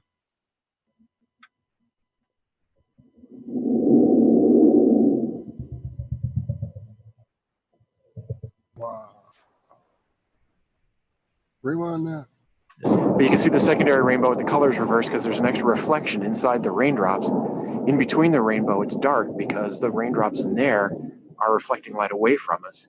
In here, they're bound, I shouldn't say reflecting, it's actually bending, and the light's going in different directions. But inside the rainbow, they're actually sending light back to us, so it's brighter. There's more light coming from inside the rainbow, less light coming from outside. You get the primary, secondary, supernumerary arcs. Pretty amazing. It's like I should have listened to this guy a lot little while of great ago. optical effects going on here. And of course, the Heiligenschein. And if I turn around exactly 180 degrees, boom, there's the sun. And you can see the raindrops falling. And that's what's causing all this. Awesome. Although I got to say, I'm having a hard time wrapping my brain around his explanation. I'm thinking that was lightning. Holy crap. All right, I'm not going to hang out here too much longer. All right, here you go.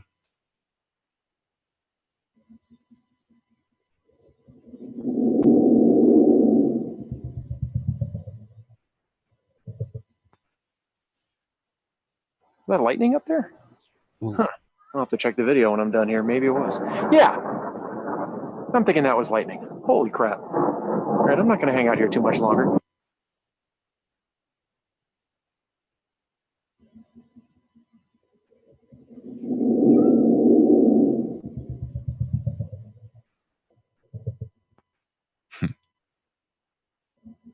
Slow your replay speed way down and let's watch that.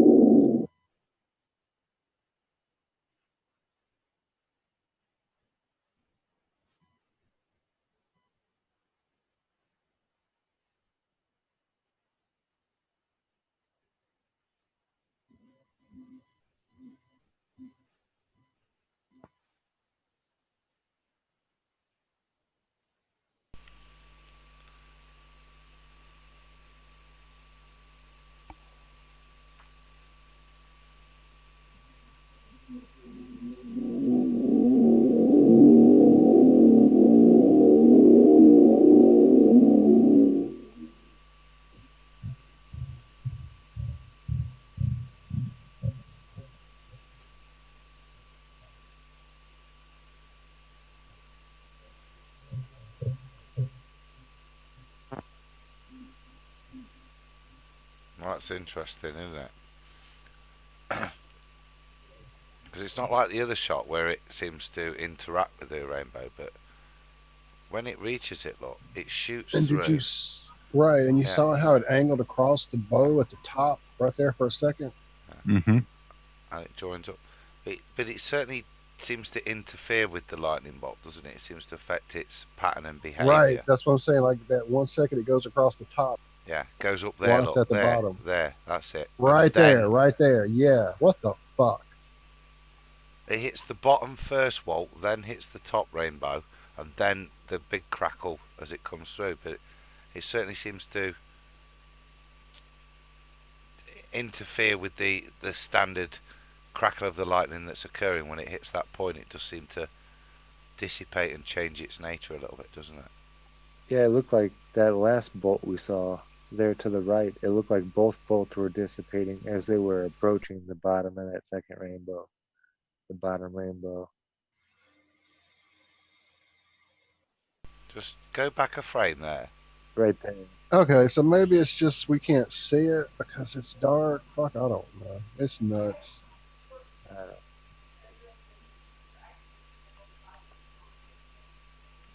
Can you go back one frame before that one? But it's just no, stay there just for a second for me. Just if you look at this here, look, the lightning. Let me just annotate for a sec. Look, if you look at the here, the lightning's coming in here and here. And first off, there's a little crackle here, and then look, you see suddenly we've got this jump to the other polar opposite rainbow up here. Yeah, sorry, there, look, where. Yeah, well, that's what's weird there. Look, there's nothing in between. It just appears. Yeah, but I think in the frame part. right before that, if you look like right behind where your smallest circle in the middle is, back up one more, Josh. Here. Oh wait, just when it first starts, slow it down. I mean, pause it as it strikes. Okay. Click it once more and then pause it again.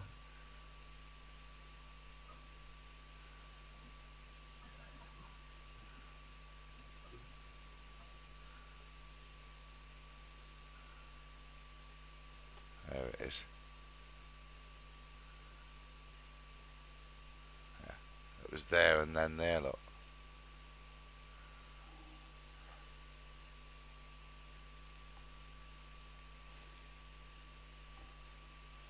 And it seems, yeah, it starts there and it seems to land on the curve, but that could just be a coincidence. I don't know.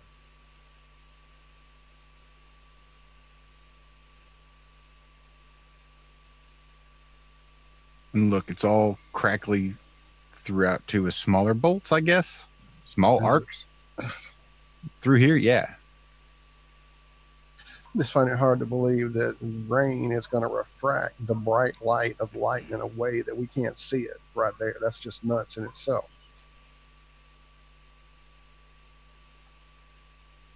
Has to be more than just light. It has to be electromagnetic and fucking, I don't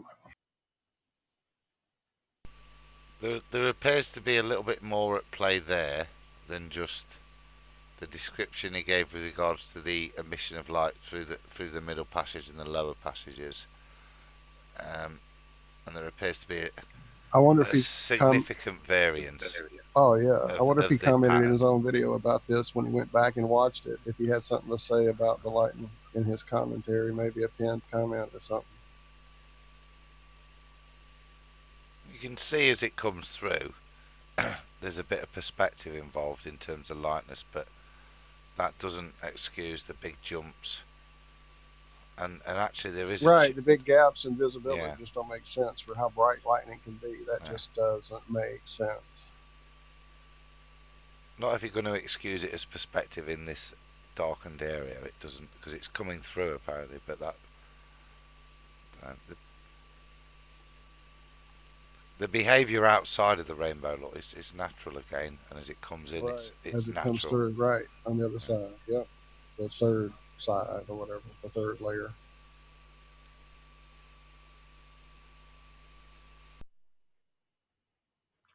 That's why I'm trying to do away with the term double rainbow. That's a rainbow. If you only see one, then that's a half a rainbow. You either have a half a rainbow or a rainbow, never a double rainbow. That's what I like that.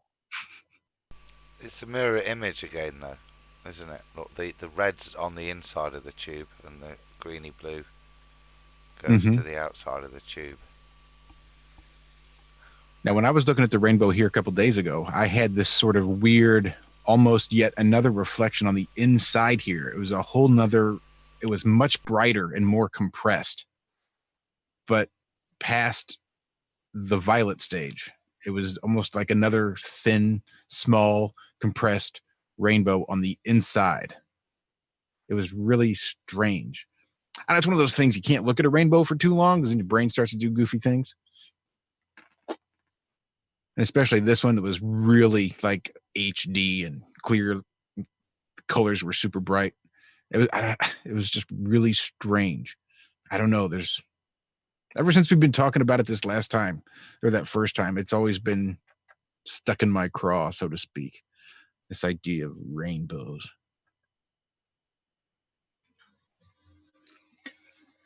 Okay, so Ace shared a video in chat. Let me go. Chat. Let me see if this guy said anything on his video. Yeah, do that. But Ace shared a video in chat. And not only did Ace share an amazing video of some crazy electricity that you guys should be on the lookout for there, Zach, in Colorado, but I think we have solved the mystery of the ages, everybody. Oh, God, you got to watch it. Turn the sound up. I don't care if we get 50 strikes for this. So where is it? I'm trying to send it to you. Hang on.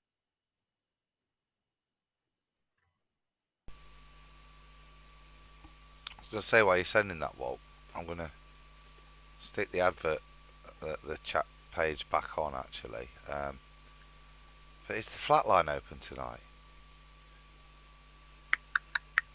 It certainly can be. I pasted it in this Zoom chat, group chat thing, so you should be able to see it, Josh. And like I said, turn up the sound, because, again, not only is it amazing electrical footage, but mystery of the ages solved at last. Is this super profound, this, Walt? You decide.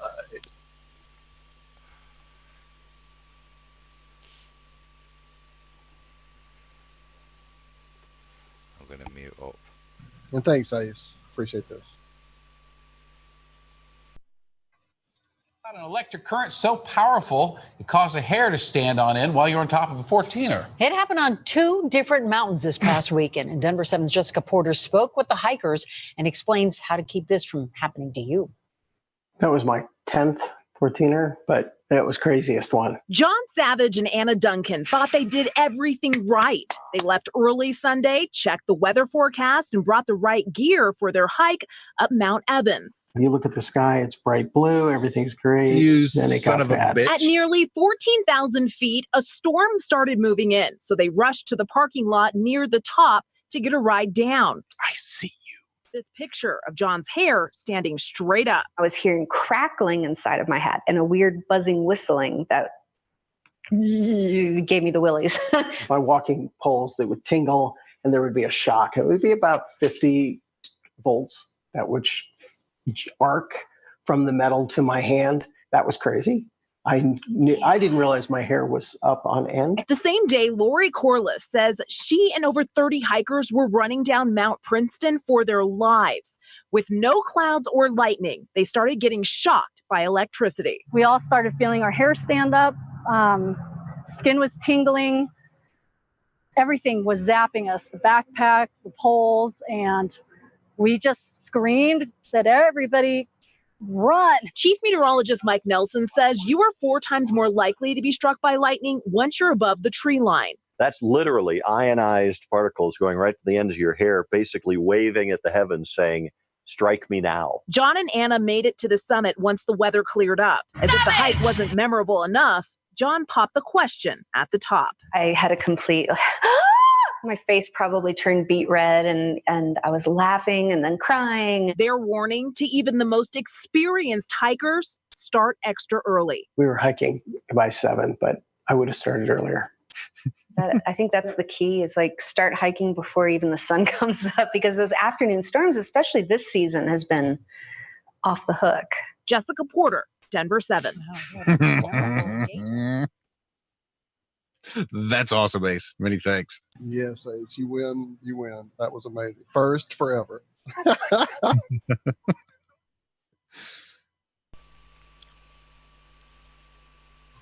We have to get that dude and put him as John's avatar now. You know that, right? They checked the weather forecast and brought the right Craziest one. John Savage and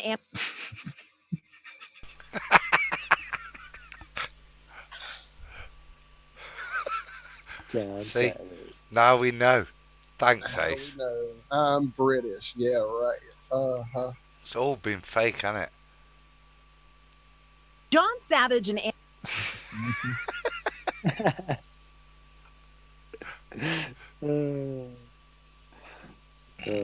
No fooling us now. Yeah. No wonder he couldn't be here tonight. Couldn't get a flight back, could he? Right, that dude, yeah, that dude was on it. He had to be on the news. He couldn't be fucking around with us. Small potato shit. You go ahead and drop the charade, John. You've been busted. I thought he was really British. James tried to warn us about those filters. Look at the size of those forearms. Yeah, you see them hands. Wrist to elbow. Look at that.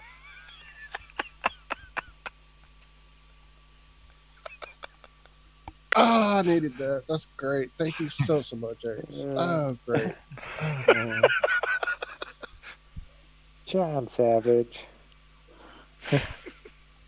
We do miss you, cuz. See, I can hear her voice saying it. We were going to talk tracing boards and Freemasonic symbology. Cammie had a whole bunch of stuff that she was going to talk about, and I was busy getting the flatline open. Guess I can do that. But unfortunately, she couldn't be here. But we do have a guest lined up for next week. Well, tell everybody who's going to be joining us next week. Yes, we're going to have our buddy James True back in the house. If you remember, he was here before. It was an amazing show. He and I have been DMing. He's been putting out amazing articles. He's got an interesting little idea called Flat Earth Karate that he'll probably want to talk about when he shows up here. So it's going to be interesting. If you haven't gone to jamestrue.com and checked out some of his articles, Josh can tell you from reading the book, it is a head full of stuff. It can definitely take you in all kind of directions, even stuff you think you know a lot about. He can show you new avenues. So I can't wait to have James back. Are we getting a Flat Earth Karate, or karate, as I'd say it, summary next week? I just assumed. I haven't asked him yet for sure where he's going to go.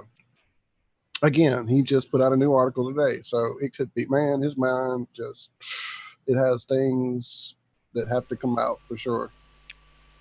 Well, while we're on that, so shout out to any conference organisers. If they've got a spare spot, I know this guy knows his stuff. He's flat and he will travel, as far as I'm aware. So I don't know how things are going, but I want to catch up with the guys this week. So I'm going to be checking to see if there's been any dropouts, because absolutely, that would be amazing. Yeah, James is a great speaker as well. I'll give him a shout there.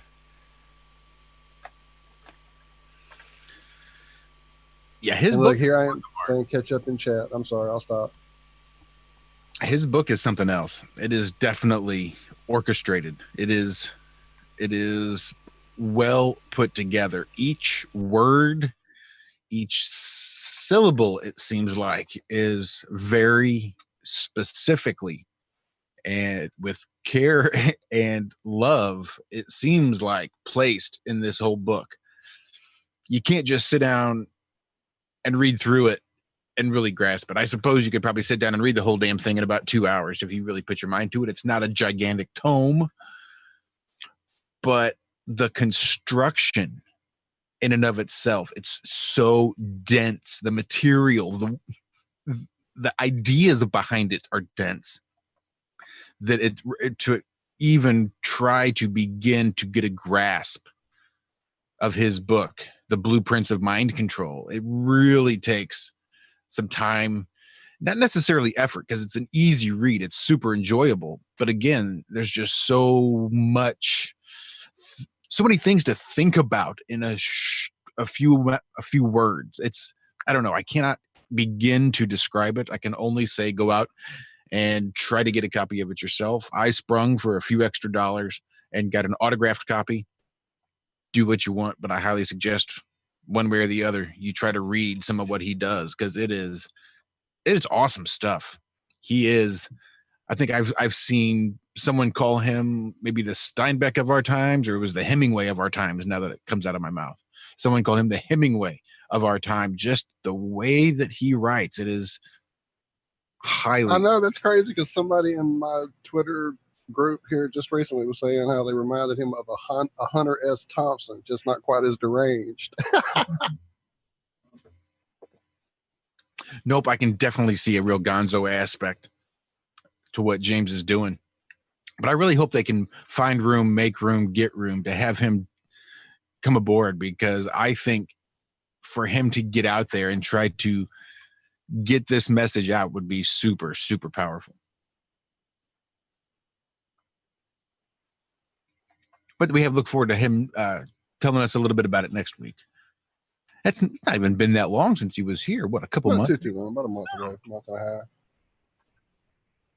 And like I said, he and I have stayed in touch since then, and definitely he has just like with half the guests we have, the 3, 4, 6 hour marathons feels like, well, we had to have talked about everything, and we're just touching the tip of the iceberg. So depths of where we can go could be anywhere for sure. I'm looking forward to that. Well, I'll be chilling in Italy, so right, not sitting in my control room. So it'll be nice to sit back and actually. Let's say I'm interested in the karate, particularly, because I think it's obviously a cheeky concept. So I'm looking forward to see what that. Oh yeah, entails. absolutely. Is he booked then for definite? You've nailed him down. Oh yeah, he's confirmed. He'll be here for sure. In fact, when things went awry this afternoon with Cammy, it was like, damn it, I wish I could pull the plug and get him in here today, but he's already set up for next week, and I don't want to. He's got birds to tend to. I don't want to mess that up for sure. So barring toothaches, ulcers, boils. So sorry. Yeah. I've got clove oil in the cabinet now. I wish I could send it to her. Yeah. Yeah, I love Cammy. Gutted. You know what I mean? Looking forward to catching up. It's been bloody ages. So. Me too. I had I was gonna start building a thumbnail and had downloaded some really cool, colorful tracing boards that I was gonna start playing with on Photoshop, but I took a nap. You're in charge next week, mate. I got nothing other than a laptop and a talkie picture link. We've got to sort that out, actually, bro, haven't we? We do. Yeah, if you're around sometime tomorrow, it'd be good. Yeah, you'll have to get the keys to the steampunk here.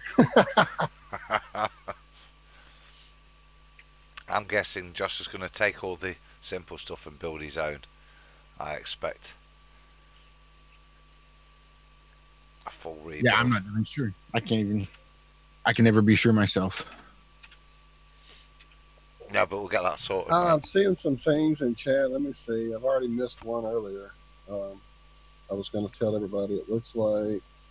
Wait, let me go back through before.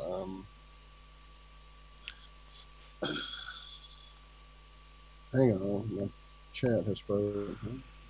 Oh, what'd you do, Walter? I don't know. Did I accidentally hit share screen? I got one I can see, Walt, from Sandra, P900, Call Pics, Iron Rail Media. Yeah, that's the most recent. There we go. It's it. She got it all together. Thank you. I was trying to get to that. Thank You already got it on. I do. They will realize Smooth, dude. when there is a pattern and a system that occurs. Quakes basically follow the grid that is overlaid onto our world as you see here.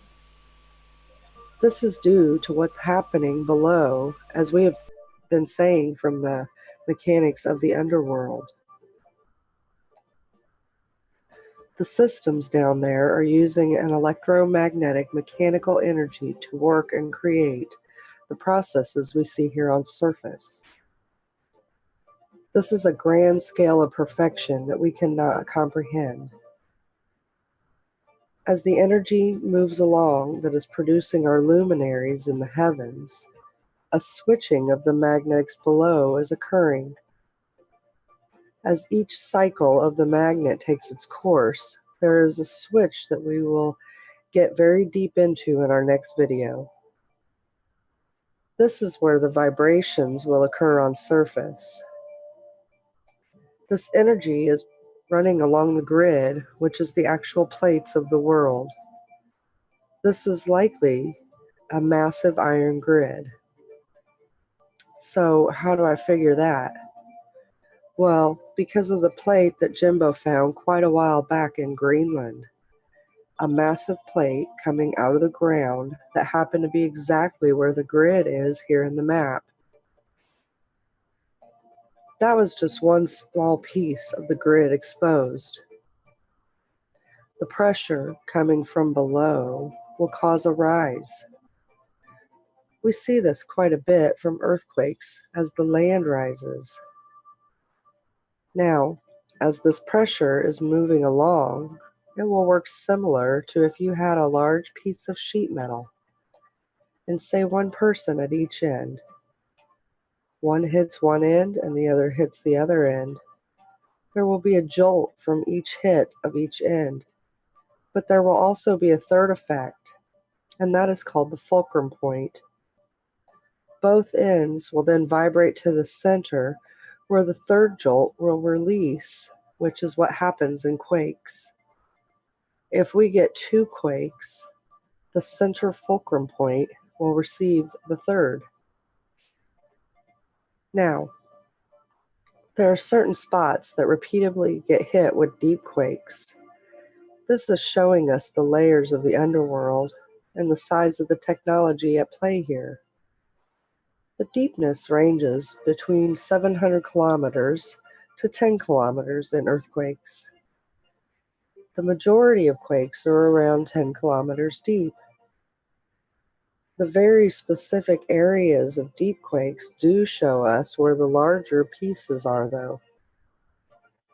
Fiji has the deepest quakes recorded, which is showing us the size of the launch piece for the sun, since Fiji is coming right off the eastern gates. The larger piece of tech is going to send great shock waves up and down, causing a seismograph to read the energy at great depths. This system will follow across the realm as pertaining to the sun luminary. Certain quakes will occur repeatedly each day in the same location while the sun is entering the area, and again as the sun is leaving the area. This also occurs with all luminaries. We also have to factor in alignments. As planets align and eclipsing occurs, this also adds to the quake energy, and larger quakes happen on our surface. So, this is how quakes work, so be sure and check out our next video for a very deep understanding of the magnetics of the underworld.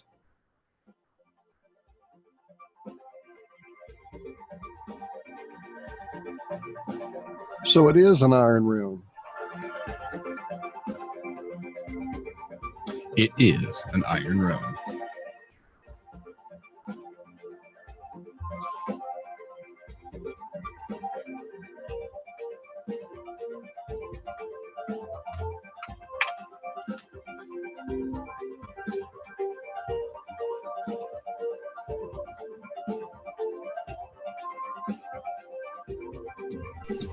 I think there's a lot of stuff in there, guys, that I know I've watched. I don't understand FPV stuff. That is the first statement I'll have to make. Yeah, that's the next level But time. I tell you what, though, you know, I've had an odd week this week with Spurs. You know, having to comment on Ranty stuff and the likes. And whilst I don't grasp what FP's doing, because there's clearly a full backstory. I mean, have a look at that map. I think is that a rectangular looping issue and so on. That, you know, I don't understand it, but I don't.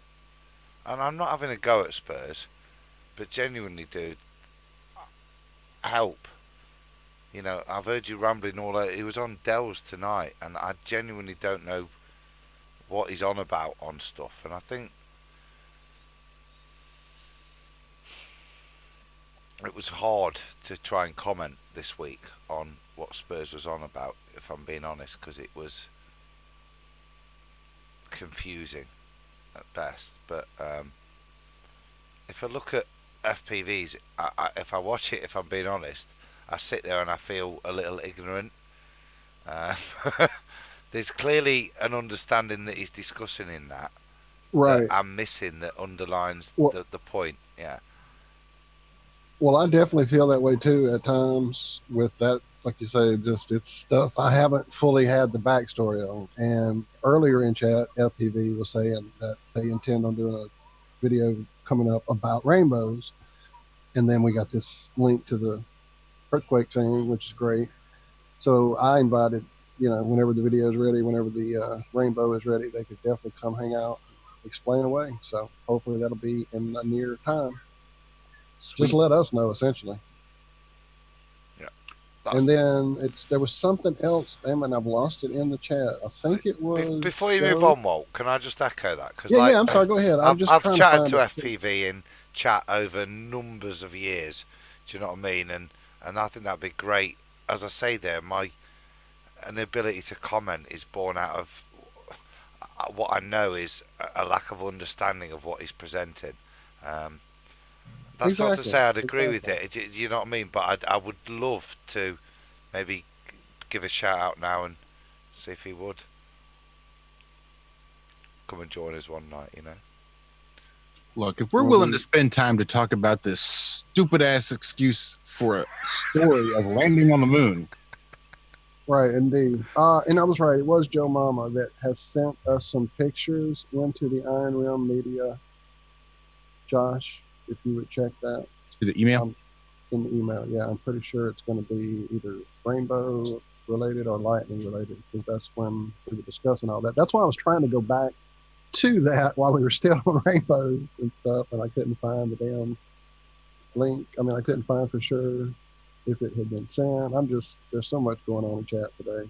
Thank you all for being here and hanging out with us. By the way, I usually try to keep up a bit with chat, but with John not being here doing it like he usually does, I definitely am slacking off today with it. So, John, where are you? Oh, that's right. You're in Colorado.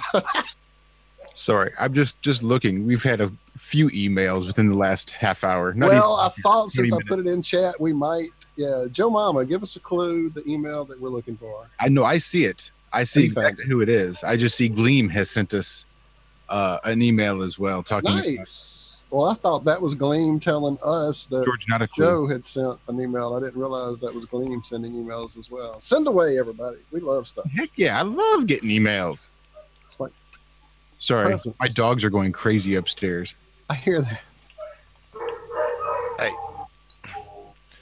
whilst the dogs, Josh, have you seen what I've just? That's a good howl, isn't it? Turn it back up. Yeah, I don't even know how they learned to howl. You look out for Sibby and Esme. It's called instinct. Oh.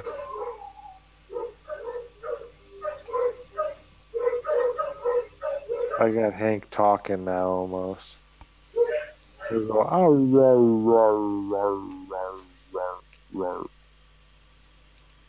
Can you get him to say sausages? That's the skill. No, the real skill is they just say sauvage. Roll that beautiful bean footage. Hey, right, Josh, I've just sent you a link. Have you seen it? I resent it. It's something I kind of, and I want to give a shout out. I don't know if it's John Thor's work, but he put a half-hour video out last Sunday, and there was one of the things he does loads of funny stuff. I really like it, right? But one of the things he did was, you know, the laughing Spanish guy. It's a bit. He's put a. I assume I'm giving him the credit. I don't know if it is. But if you could play it, mate, it's a couple of minutes long. Oh, that picture was nuts. Hold up. Oh, what work? Go on. Right, it's gone. Which one? This one? No. Or the previous? That one. And that one. That one's worse. That's more bonkers.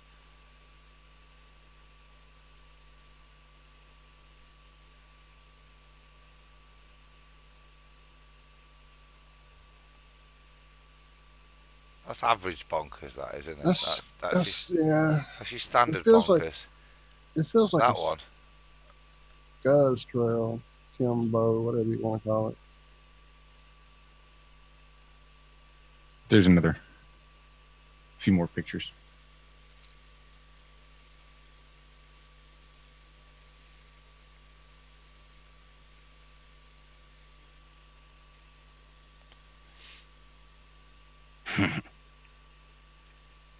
Nice. That's crazy.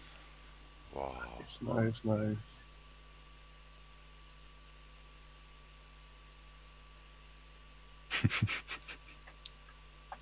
93 million miles away. That's proper mad, isn't it, that? You can see the sun on the right side as well. Look at it cutting in on the water on the right side as well. Uh-huh.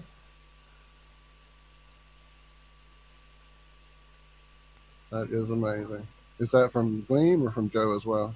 These are still from Joe. Joe, nice. And Jealous, from wherever that shot was taken. Nice place to be as well. Nice.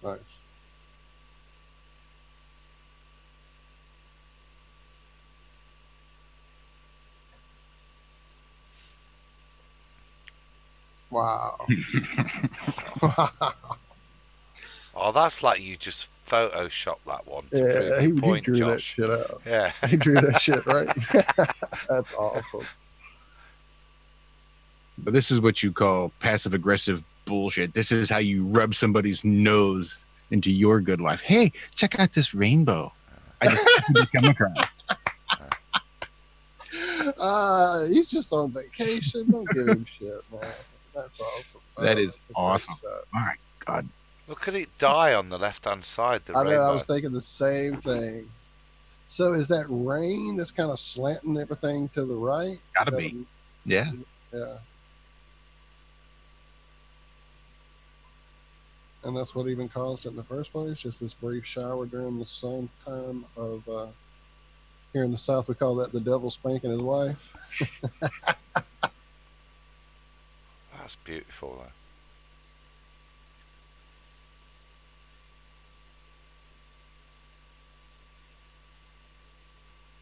And look at how bright those clouds are compared to everything else around. And they're out of it, aren't they? Totally. Just go back one. The end. There's got to be a pot of gold in that cloud somewhere. Go back one from here. No, that one. That was just the one. It's just the. Yeah, that one. Because you can see the clouds are way further back behind all this phenomena that's happening up close. Because they're lit differently. Yeah, I was also going to say the rays on the grade area is Uh-huh. pronounceable, isn't it? Yeah, it's much clearer definition, but it looks like, say, further back. Well, the left brighter clouds. Now, is it just they don't look, no, they're not nearer. Look, because the dark ones overlay them, don't they? Yeah, I think those dark ones are closer or thicker.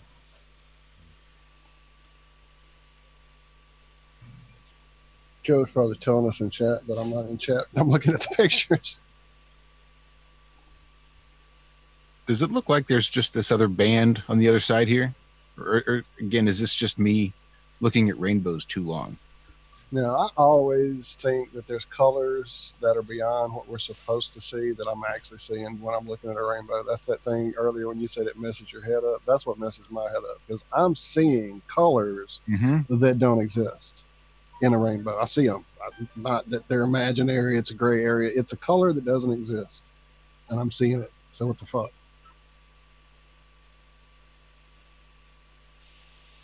I think what I would say is the rainbow you've got there and what we see in terms of the frequency of lights that we see is what we can see, visually, the ranges we can see. If you're talking about it, the full spectrum being broken up,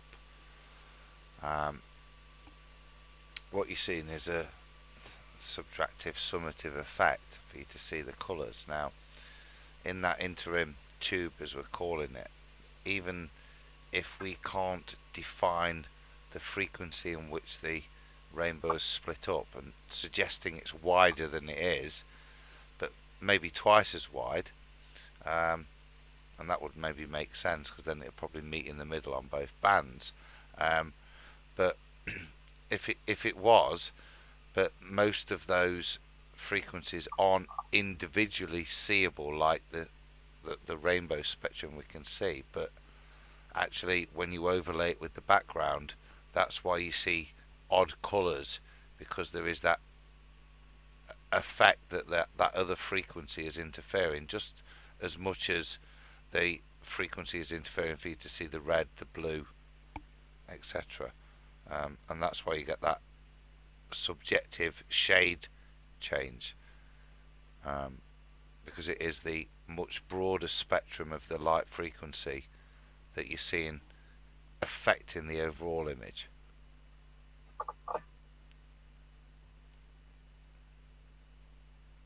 That make any sense?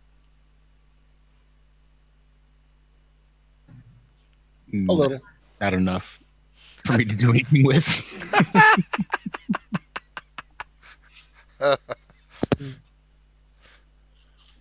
That'll do for me, Cocker. Although I did get a little sidetracked. I did too, admittedly. I'm trying to find my rainbow. I know what you mean. You thought he's rambling again, isn't he? He's off on one. Well, no, because I saw Gleam's email, and I could think that this is going to be right up your alley, Adam. This is going to give you something to do on vacation, sounds like. Oh. So I'm going to read it off real quick.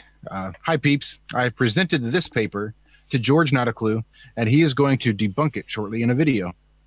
And this is an electrostatic solution for the gravity force and the value of G. And this is from, he's got it on a PDF here from 2010. So it says, look at this guy's credentials versus George, who is a glorified little litter picker recycling IT equipment.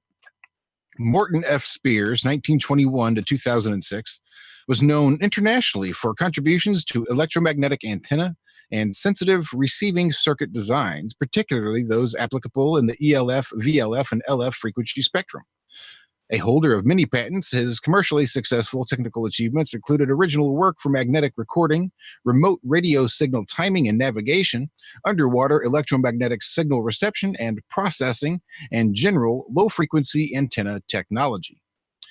He was an electronic engineering graduate of MIT in 1943, and he served from an ensign to commander in the U.S. Navy from World War II and Korean conflicts, and acquired professional skills in radar and nuclear physics, which he used during his tours of duty. In 1970, he and several colleagues founded Spears Associates Incorporated, which specialized in the design and supply of high-technology communication and navigation equipment for submarines, aircraft, ships, and land-based applications. Spears Associates was purchased by Sipican in 1996 and is now part of Lockheed Martin Sipican. At Spears Associates, he served in progression as president, chairman of the board, and finally as senior scientist, returning to state-of-the-art research in electronics and physics. And after retirement from Spears Associates in 1994, he continued to develop his experimentally based capacitance theory of gravity. He also explored the implications of permittivity and permeability for understanding observed properties of the universe. Morton F. Spears died on October 22nd, 2006, in Duxbury, Massachusetts at the age of 84. So Gleam wants to know, who is our money on? Morton F. Spears, whose bio I briefly just read, or George Not a Clue, the glorified litter picker recycling IT equipment. Now, first of all, I like Not a Clue. It's a much more politer than scumbag. So I'm going to adopt that moving forwards. So first, thanks to Gleeman. Secondly, has he just given me a load of good beach reading? I think he has. I will forward this on to you right now. Well, thank you very much, Gleam. Thank you.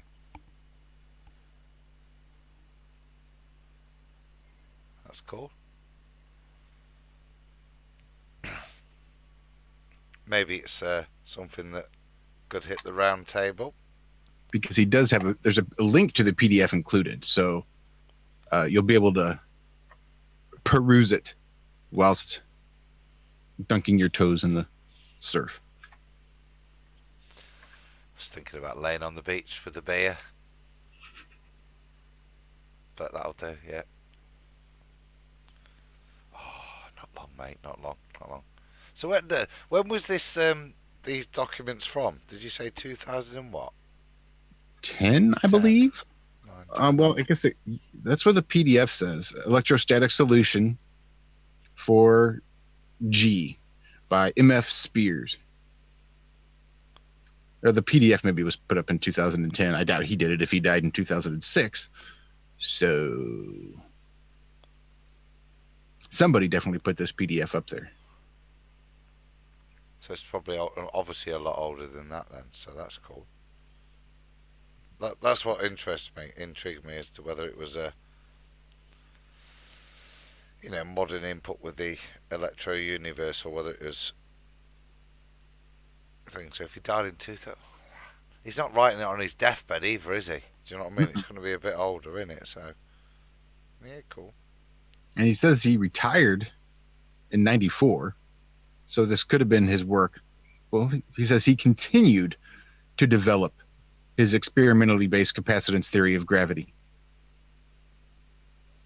So I guess it's just something he's been working on, this capacitance based theory of gravity, experimentally based capacitance theory of gravity, using this capacitance to establish the G value.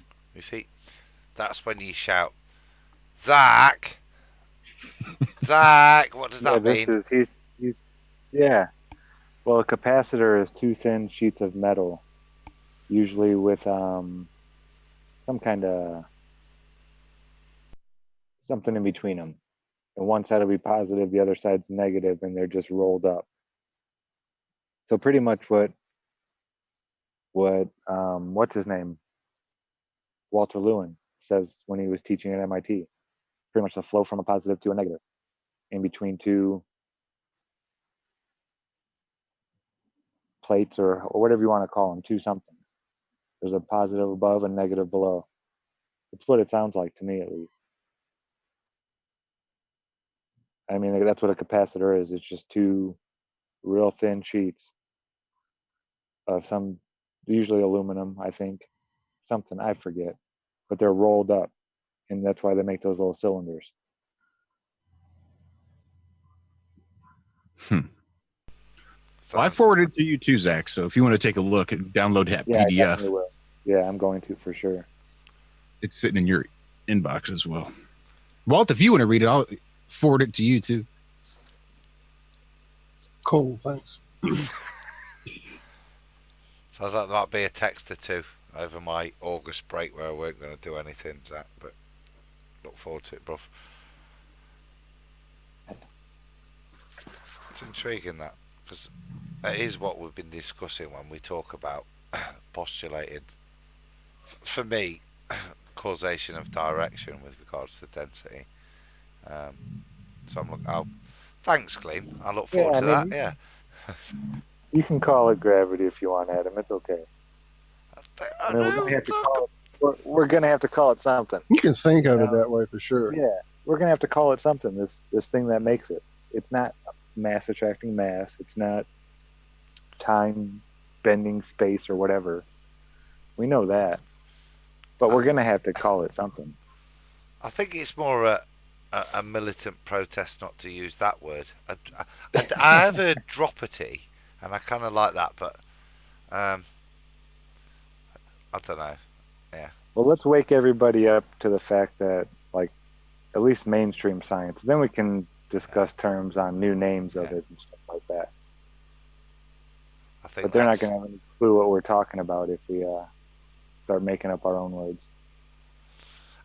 For practical purposes, when we use, because I mean the reality is that when we use that term, we don't mean bending of space-time or wherever relevant mass attracting mass.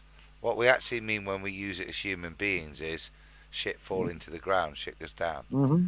Yep. So I do think it is fair enough to use it in common speech for it to mean exactly stuff falling to the ground without you having to be picked up on it, I suppose. So. Yeah, it'll help, with common folk that haven't been awoken to this idea yet. Yeah, I mean, tell them, you can call it gravity or whatever. It's just not what they told us it was. It works in a different way. But yeah, there's something there. I mean, or whatever. I don't care what people do. And then when we've sorted it all, Zach, we can have a telethon or something, or a lottery win to somebody to rename it. Choose. Yep, there you go. I like that. It's fair for everybody. Yeah. Like, it could be to go to a good cause, like, all these, like, PTSD ex-ballers to help maybe some trauma charities for them post-flatproof. Postpartum depression. Yeah. Have to prescribe them a bit of weed. Help them through. You Dr. Green Thumb. Josh, you got that vid? Which vid? I sent it in direct to your Iron Realm. It's the only rainbow I could find handy. Oh, I'm sorry, Adam. No, it's funny. You pull a good rainbow up every time I'm about to try and get that video in. It's not a good one though. It is, because look at that. Look at the shortness of that bend. It's just those. See, that's another thing with rainbows that does my pot is when they say, "Oh, it's a reflection of a dome." It's clearly not, because that that dome's changing all the time. That's why I like Josh's tube. I won't even touch that one. For now. Yeah, sorry. You and a lot of other people will. I'm sorry, everyone. Oh. Tube never gets enough. I think I scanned over to the left and caught the beginning edge over here to the left on the next picture, maybe. Or did it get there yet? I mean, that I sent. This thing's taking forever. No, I don't see it there. Just the two. Oh, they're both full like that? Nope, the other one was not. Yeah, show the one that's not full. The one before? Yeah.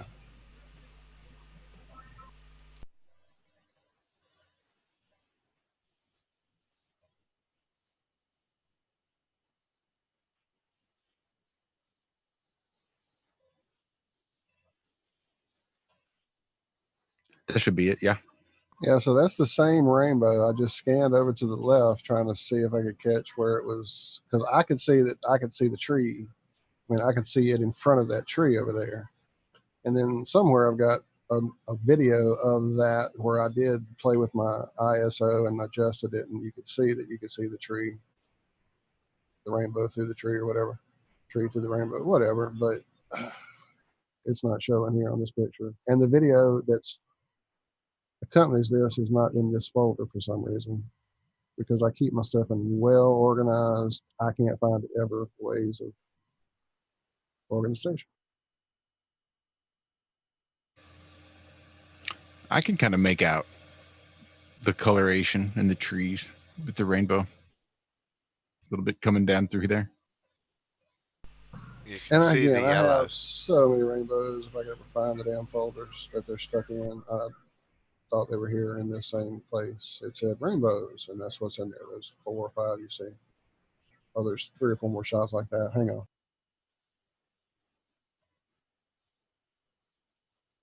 When I find that, I'll let you know. You go ahead and show your video, Adam. And where do you say you sent that to me, Adam? Sent it in Skype. It's that little, starts with the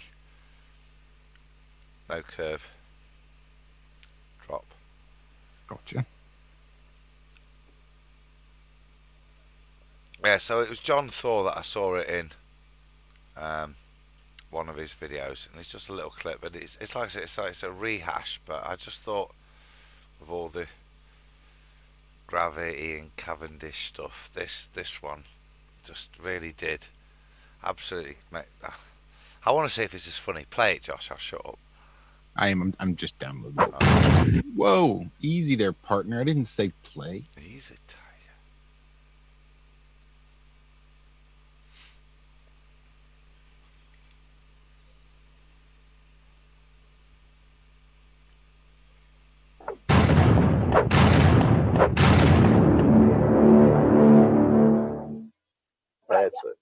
No es lo de Semana Santa que los naranjos.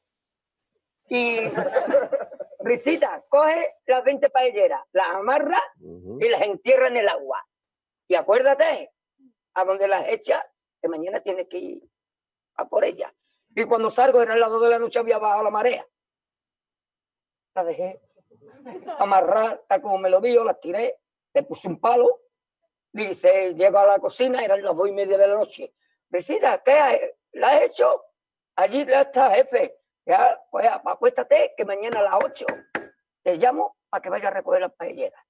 Y me acuesto en ya para abrir el restaurante que era el arroz. Y me llama el cocinero. Risita, ¿qué? Ve por la paellera. Venga, que las 2 de la tarde ya están aquí.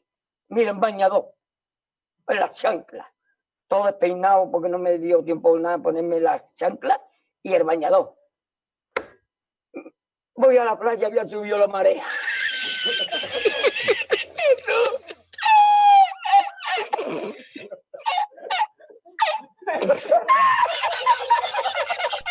Tú, había subido la marea con una paella.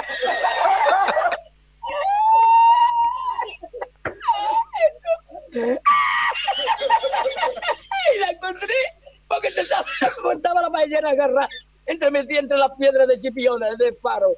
Y cuando entro en el restaurante me ve el cocinero con una paellera que adentro la 20 paelleras.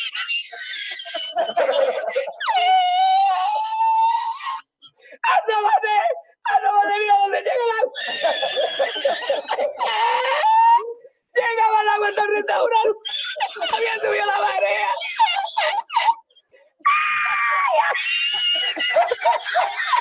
¿Y tú? ¡Ay, qué hacemos ahora!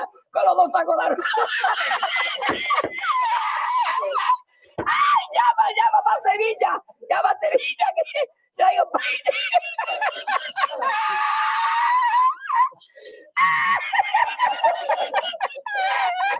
¡ay! Tú y yo con el bañador con la paella. El cocinero. No veas, para Sevilla. Y al último, que cuando ya salió la bien de regla, estamos llorando los dos. Me cobró el tío la paella. Me cobró a 500 metros. Y ya no fui más. Me fui andando a coger los amarillos hasta hoy.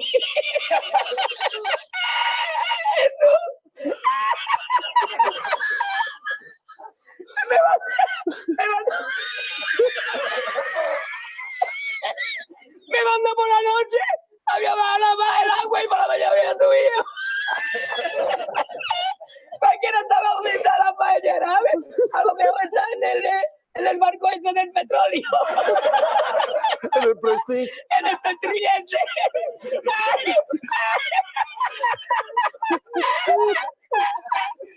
Y ya no trabaja más la cocina. Ya aborrecí la cocina. ¡Ay! ¡Ay! ¡Ay!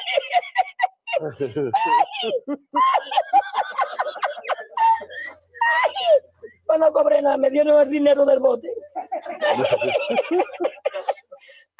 ¿Había mucho dinero en el bote? Lo que me echaban y el dinero de lo que gané, me cobraron 20 paelleras a 500 caras, porque viste lo que me llevé yo para Sevilla. Ay, ya aborrecí la playa.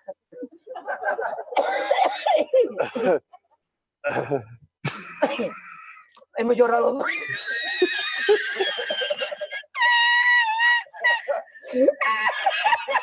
Ya está, tú, no es para tanto, yo.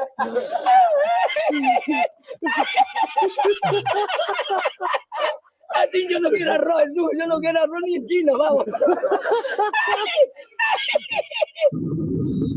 That was awesome.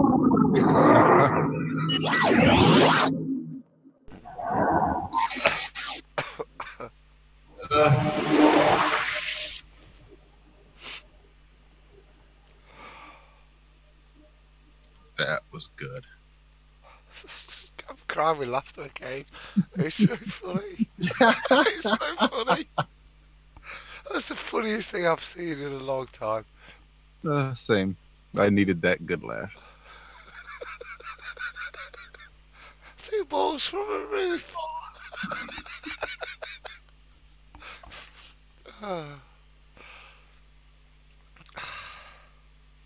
I'm done. Well, it's 6 after. So almost to the 3-hour mark.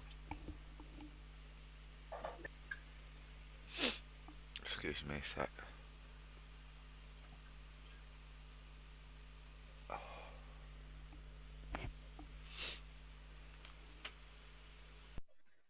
Yeah, I'm still digging through pictures. That's my issue here with quietness. And it's like one of those things where I know I had them all in my Google Drive at one point, and my Google Drive somehow mysteriously got empty.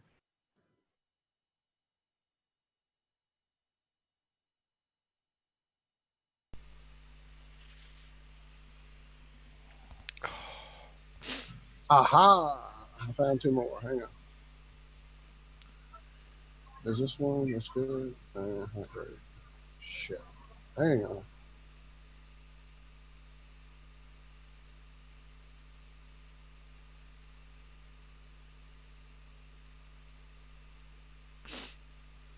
What are you doing, Walt? Sorry, I was cleaning my face. Nah, I'm up. just digging for photos still, trying to find those rainbows. I found my Rahu pictures. I found my crystal pictures. I found one rainbow here that I took with my old phone, but I'll send it. Hang on. Where am I at?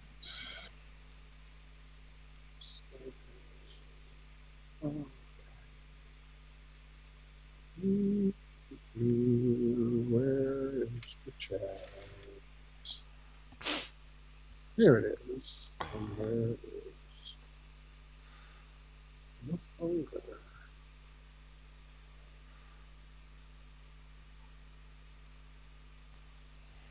I like Nora. Thanks. You understand the clip in Spanish? I'm glad I don't. I know. I've heard what it actually is saying. What is it Something about? Dishwashing. He was a busboy and put dishes out on the beach. And I don't remember the details. Something along those lines. Am I wrong, Noah, or am I close? I'm not looking in the chat either. I'm still looking for. Wait, this might be it. Oh, this might be it. Sky, sun, moon, sky, sun, moon. Where's the rainbow? All right, hang on.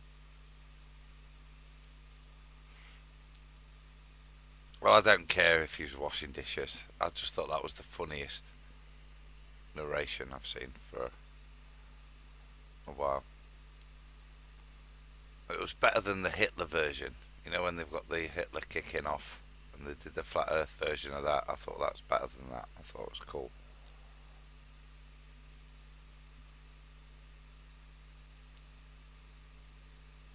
Nope, I like that much better than the Hitler version too.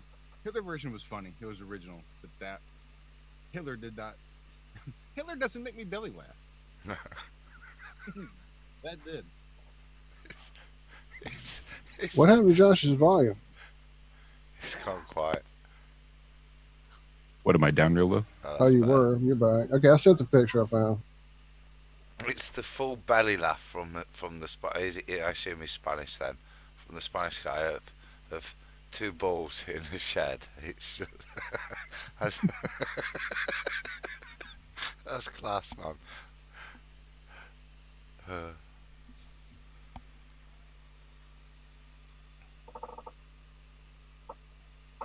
Yeah, I can definitely see it in front of the tree there.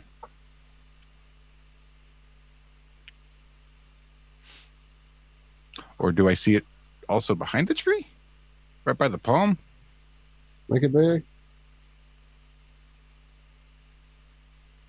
We just got your OBS there, Walt. No, it's Josh. Is that yours, Josh? Couldn't see it, huh? Weird. All right, then. I had your OBS projection on it. Your OBS was what we were saying. Nice looking screensaver, that though, Josh. There you go. Are you zoomed way into it? Didn't you say zoom in? No, I didn't, but that's fine. Yeah, that top bit look there.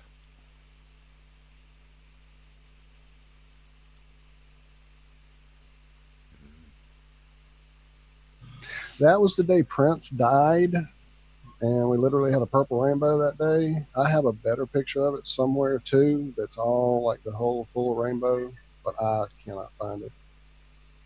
Hold up. Yeah, I promise that happened the day Prince died. That purple rainbow. Hang on one second. I'm going to find the big picture.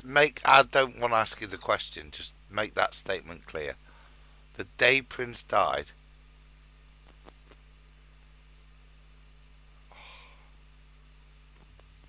They experienced a purple rainbow. It does look purple, to be fair, doesn't it, in the middle? Yeah, you think that looks purple? Hang on one second. I'm going to find it. It's on Facebook. Not purple, lightly bruised.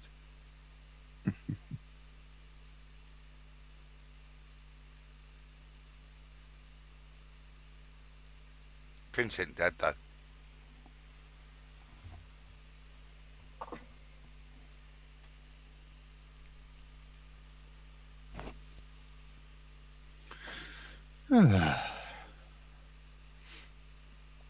Didn't Prince go to Magic Celebrity Island, where they're all allowed to go and live in peace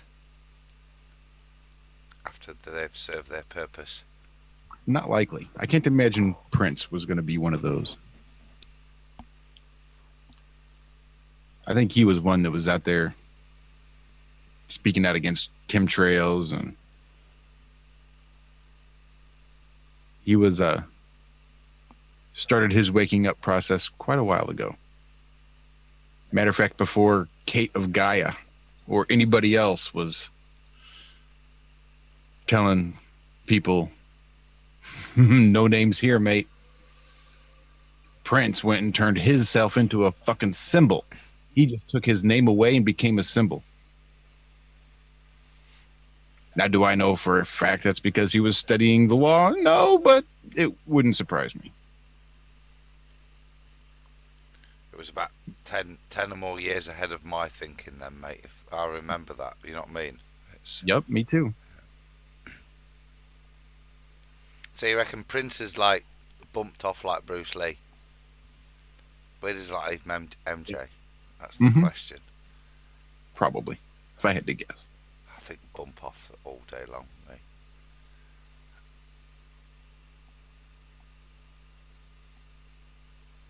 And that's some shit doctor, isn't it? That just can't keep you high.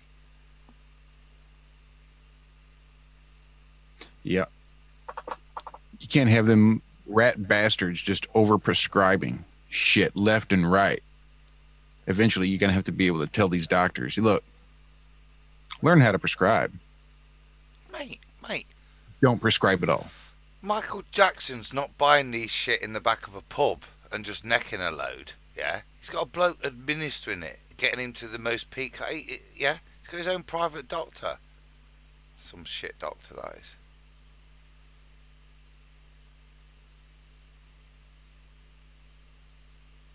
Okay, I can't find my copy of the picture that she sent to me, so I will send you to her link on Facebook where she posted the picture from their camp the day Prince died, April 21st, 2000. Was it 16? Yeah, 2016. Go check out that link. Everybody, hold on. This was madness because the whole sky turned purple that day here, and we had that rainbow. 2016. I've got no concept of time anymore. The world's definitely ending.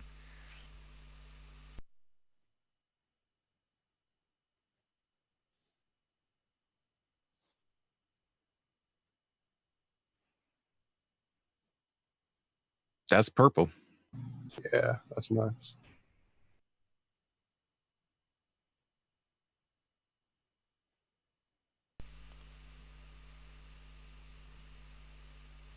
A rainbow wall, yeah. Yeah. That's mad.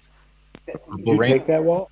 No, I didn't. A friend of mine that I mean, I've been like looking at that view on that camp to those other two camps. That's out in the Atchafalaya Basin, about I'd say about 10 miles from where you and I went in. That's the other side where you go in at Miette Point. And yeah, I've spent quite a few hours looking out down that view and on that camp they're taking that photo from. And I know her very well. This is definitely not retouched, untouched. I mean, that day it happened, there were other people posting all over Facebook. One guy took a shot across the yeah, there's no more right here, I don't think. Nice. One guy took a shot across the cane field of it, and it's pretty mad. It's pretty mad, his picture. I can't remember his name, or I couldn't find it. But yeah, that day here in this part of the world, we had the purple sky and the purple rainbow. It was quite a phenomenon on Facebook for everybody here. Anyway. See, the reason I asked is, you know what I said earlier about shape and it not being matching any kind of dome. Right, at all. Look at that. Look at that. That's not that's dome. coming Right. in on itself. That's why I thought, Yep. is that The a bottom lens is curving flare in. or something? Exactly. Yep. Yep. It does sort of speak to those plasma tubes a little bit, though. But there's Kind of does. There's that second outer lighter tube. There's the definitive tube as well between the two bows. Is that definitively different area? There's obviously that madness in the underneath.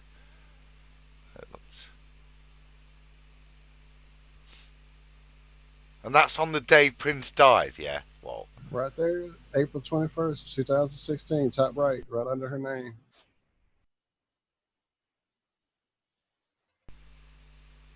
No filters. No filters. Like I said, I have the original. She sent me the original too because I had asked for it. I'm like, oh my God, I have to have that picture. So I have the picture she sent me too without it being on Facebook. But again, buried in 1,100 million pictures of the sky and rainbows and everything else I have that I'm trying to go through. It's like, yeah, it's labeled rainbows, but I go in there and it's 50 other ones I don't want to show y'all. So I'm trying to find the specific one of them being this one. But somewhere I have one that has the whole 3 layers and the gray in the bottom. I mean, the clear in the bottom, gray at the top, the whole 9 yards. It's nuts, but I don't know where it's at. I found this first, and this was like, oh, yeah, I forgot about this. You know what that's scientific evidence for then, don't you? Please tell me. Scientific evidence they prove that they killed Prince. It's the only thing it can mean, mate. Cause and effect there. Can you think of any other reason they would put up a purple rainbow on that day? That's what I'm saying. That's been a myth. What the fuck?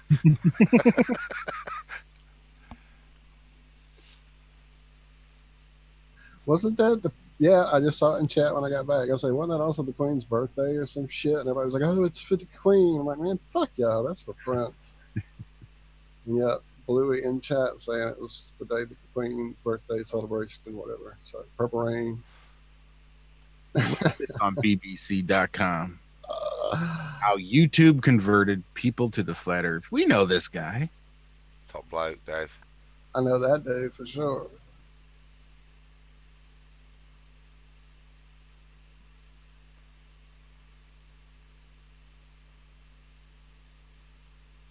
I was going to say, I'm not about to play this video because fuck BBC. I was going to... I noticed that Mr. Cheswick has had a dig at Dave as well. He seems to have a go at any flat earther that seems to have any prominence. His instant position is to attack them. Never mind all the years of service that Dave's putting in his job. Instant, like Ranty's not a painter, you know. He's not. He's not a painter and decorator. Yeah, he works for MI5. Yeah, that's why he falls off ladders. Yeah, and it's very odd that the second that somebody does something like that, that people who purport themselves to be the ultimate truthers, because they're so ultimate truthers, they never do anything, promote anything other than criticise other people. Instant they get some kind of interest and recognition, and you know, we've all had approaches. I think a lot of us had approaches from BB. I have, and I've turned it down. And some of us want to do it, and some of us don't want to do it. But it's interesting that the second that somebody does that, that there's the behaviour like Mr. Cheswick, where there's this instant personality attack and credibility attack. And I think once as a child, there's a famous phrase, isn't there, Josh, from George W. Bush. Fool me once, shame on me. Fool me twice, can't get fooled again. There's an old saying in Tennessee, I know it's in Texas, probably in Tennessee, that says, "Fool me once, shame on you." If fool me, we can't get fooled again. I believe that's the one you're referring to. That's the one. Well, the real version, and just that one just as much, I think applies to Mr. Cheswick. You know, his constant repetition of anybody that seems to put their head above the parapet, gains some attention, becomes the site of his attack. And I found it's a shame. I just want to say it's a real shame. He's clearly a very intelligent human being with great artistic and musical skills and great wit. It's a shame he puts it to such negative use. Instead of promoting the cause, he attacks those that, rightly or wrongly, if I'm being honest, yeah, but it's a shame he expends his energy in that direction instead of trying to expend it in a much more positive way. That's my rant over with. Done. Sorry, guys.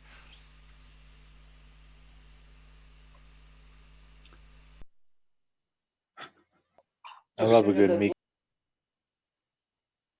Everybody loves a good meek and rant. But not nearly as much as they love the ever rare Zach rant, which we got a bit of this morning on the Ironworks.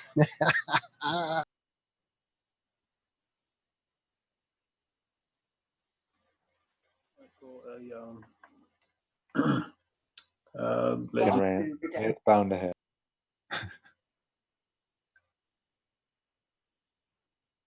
Is this one in yellow printing? Gravity. Why it doesn't exist. So the story is on page 38. So let's go to page 38. You think BBC is going to hit us with a copyright for? Here we are. And every time. Video of their there is magazine. Marcus there. You can see there about the author or about the writer. Marcus Shawn is an award-winning writer and broadcaster. His latest book is The Accent of Gravity.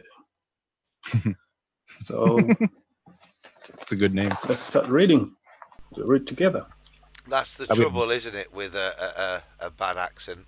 Sometimes you can misrepresent the meaning of something.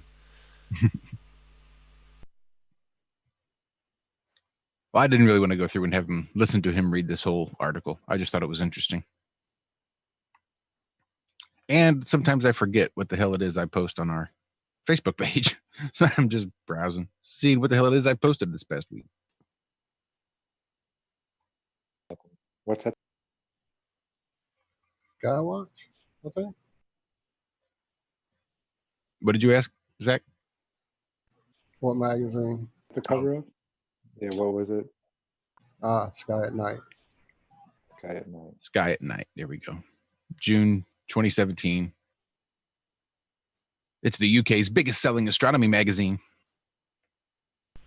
That's the Sky at Night is the thing that inspired all UK astronomers. It's the like you guys, you know, when we only had the BBC and one terrestrial, you know, so 2 or 3 channels. You know, the Sky at Night was late night viewing. Patrick Moore, and it's proper boffin stuff, but it is proper. You kind of, are you aware of it? The Sky at Night. Mm-mm. I was not. Never heard of it. So it's kind of like Yeah, I've had a few issues over the years. Yeah. I have been a big astronomy fan. it's not 10 years, it's 20 years, it's 50 years or more. It's as old as Yeah, the it's been moon around a landings, while. you Yeah, know. it's been around a minute. Yeah, it's as old as the BBC, so it's an institution in terms of, you know, TV and stuff. So it is the premier, I suppose, magazine, I would imagine, if you're into that kind of full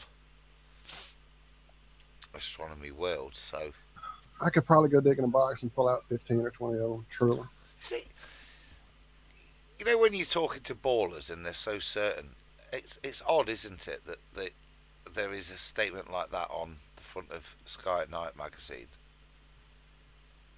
that contradicts their certainty. And again, headlines are one thing and content's another, but it's the thing that frustrates me. It's the reason I don't engage with a lot of ballers. I don't know about you guys. In terms, I don't mind doing stuff, but it's that inability to even grasp the mainstream reality. It's the fundamentalist aspect of their paradigm that you can't discuss around it, and that frustrates me a little bit. I was on Nathan's show and getting into Coriolis, mate. I hate Coriolis now. I'm thoroughly sick of the whole bloody thing. Do you know what I mean? But it's born out of a inability to have a decent conversation with people in an honest manner. And I don't know. I'm ranting, aren't I, tonight now? Like some raging old man. I'll stop. And you know what else? Yeah, music nowadays, right? It's just nonsense, isn't it? Kids these days, their Ain't it? music. It's just all noise. It's just noise. Hey, I didn't do it last Friday because we were in the middle of it, and I may have done it on last Friday's show. But thanks to everybody who sent prayers and love and energy and positivity this way to South Louisiana during the storm, we definitely needed it and had a lot less damage, and the storm dissipated quickly. And thank you all for the help. We appreciate it. We spent a lot of time in the dark with no electricity, but hey, it could have been a lot worse. There were a lot of trees down around my house, as you guys saw on Wednesday when I was driving around filming. So thank you all for the positivity and everything. Before we wrap up, I just wanted to get that out. I guess it is about that time, isn't it? Yeah. Shell was doing some creative things during the storm, and she made Barry the little storm dragon. That's her little female creation. So it's amazing the things you can do when you don't have electricity. When you have no electricity, you get very creative. Yeah. Little Barry. That's why the storm failed so miserably, because he's a little lame on that one wing. Thank you. Up and around. Right. I've always thought it'd be a good idea to flip the main breaker at about 7:30 p.m. every night. I'm glad you said that. Discussing some things today with someone about the storm and the loss of electricity here in our little small town, and versus the next town over and the bigger town up the road, and all these kind of things. And came to realize a lot of it plays into the local electric company and how they maintain the area. Because here, obviously, we had a lot of dead trees that needed to be dealt with around a lot of power lines. That was what most of the problem was. The night when I filmed those things happening here in my neighborhood, that was all trees blowing on lines that should have been dealt with during the year before the storm season ever hit. And that doesn't happen here, apparently, anymore with the local Clico power company. But the town up the road, a little better off economically, etc., different company, their trees stay trimmed back. They had no power issues, but they had about an hour and a half they were out of power. Not only that, the store here, one down the road, I was there getting something yesterday and out of their freezer and was making sure it wasn't something that had melted and refrozen. And I said, no, we didn't lose power. I'm like, the whole town was out of power for days. How did y'all not lose it? Oh, the stores never lose power. They always keep power. Oh, really? So how does that work? How does that decision get made at some point that I wasn't aware of? So yeah, all the stores in our area did not, and they're not on generators. They just have stronger power lines that don't blow down during storms, a different power source, perhaps, that they have access to. I don't know. But yeah, the guy said, no, we didn't lose power. We never lose power during hurricanes. The stores always keep power. Wow, that's a crazy shot. Where'd that come from? That's more from Joe Mama. Look at how far away and non-localized that moonlight is. Right. I love that, dude. I love that. That's a great shot, Joe. Does the church ever lose power, Walt?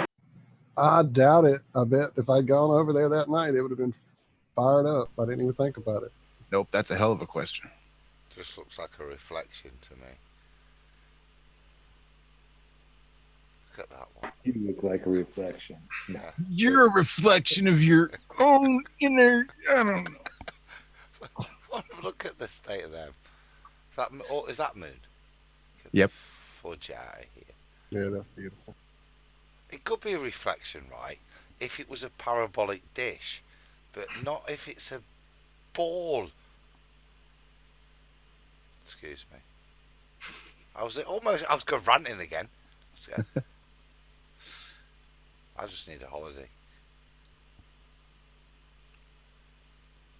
That's crazy. That's beautiful, isn't it? I think he's got one more email that he sent of pictures he did not take. So I'll see what he's got posted up there. Lightning pictures. Ooh. Those are excellent lightning pictures. Son of a gun. So you say... Yes, I found it. So, remember earlier when I said I had a picture from way back, like 2007 or so, that someone did of me that was old? I found it. I also found an awesome sky pic showing how close that sun really is, too. That's amazing lighting there. From Louisiana, Walt? Sir? Is that from No, Louisiana? that's not my picture. That's Joe's picture we're looking at on the screen right now. And these are not Joe's pictures, to be clear. These are Joe's that he sent us, but very clearly labeled lightning pictures that I did not take. Yeah, that's amazing stuff.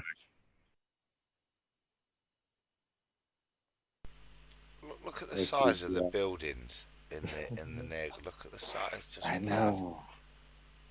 In what? Wow. That's pretty there. And this is the one you sent, Walt? Well, you may not be seeing it yet, huh? So I've got to reshare it to that screen. I'm not seeing it yet.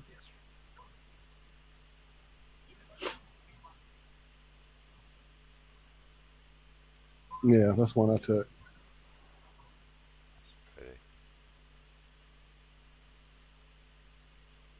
That was during that time I was telling you guys how everything in the sunset was just super golden and crazy looking, like a vault, and it was just happening day after day after day. I think that was like last summer, actually.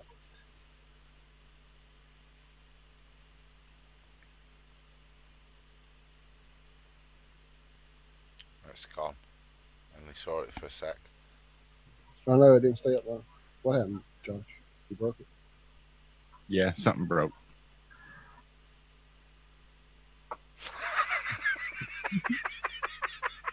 So this is Walter rocking a skullet.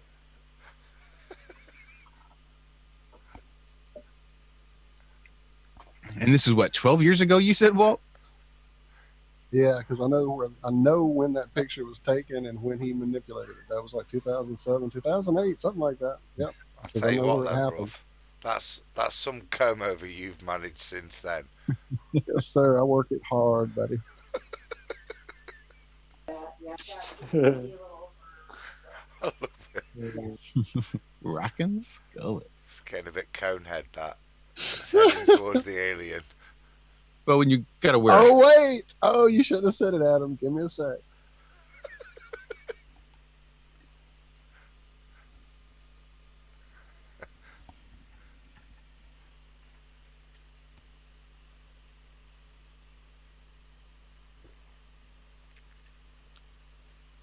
I'm gonna use the shit out of it. It should be that. Don't you ever use that fucking picture anywhere. I'm just kind of gutted that I said I'm going off this week and I can't do any more YouTube thumbnails for a bit. But I've got a bit of stock for when I return now.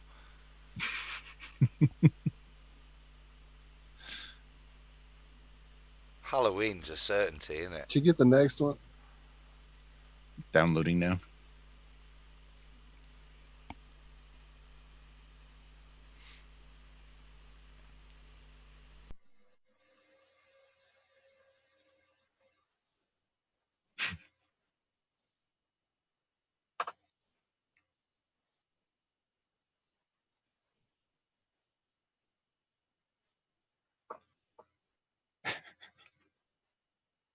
Because that's not creepy at all.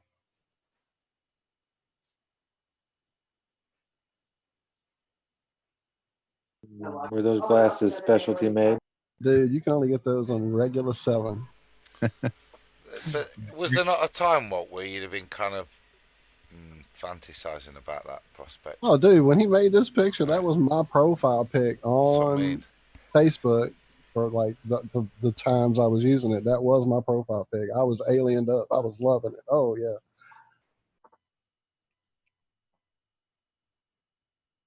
And this was an iPhone app before I even had like one of the first or second iPhones before I even had a smartphone. So I was just like, how are you doing this? And he just would take a picture and do it right there in front of me.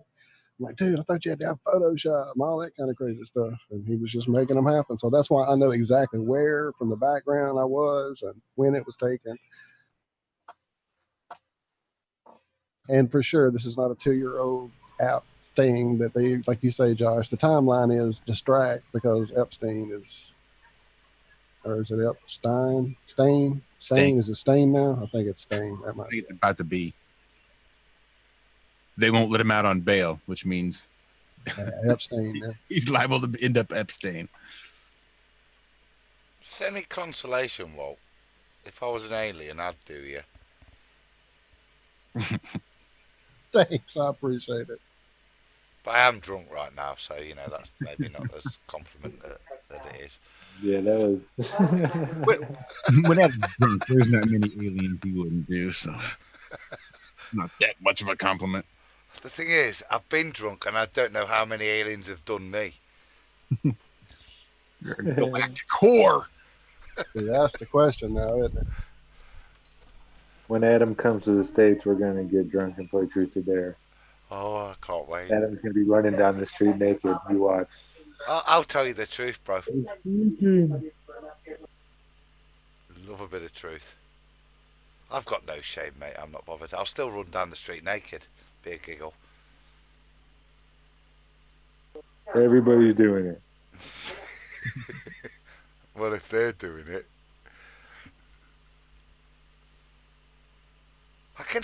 I'm just staring at the screen, right? I'm looking at Walt, and that's fucked up, that picture, isn't it? But you can still see Walt there. It's really weird.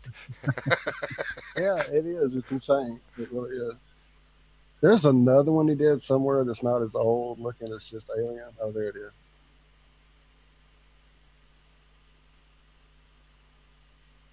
You look a wise alien as well. Right, that was the ancient alien one, and he just did a regular alien too, I think, from that same picture. Yeah, it looks like the same picture. Alien sage. I think it's just the glasses.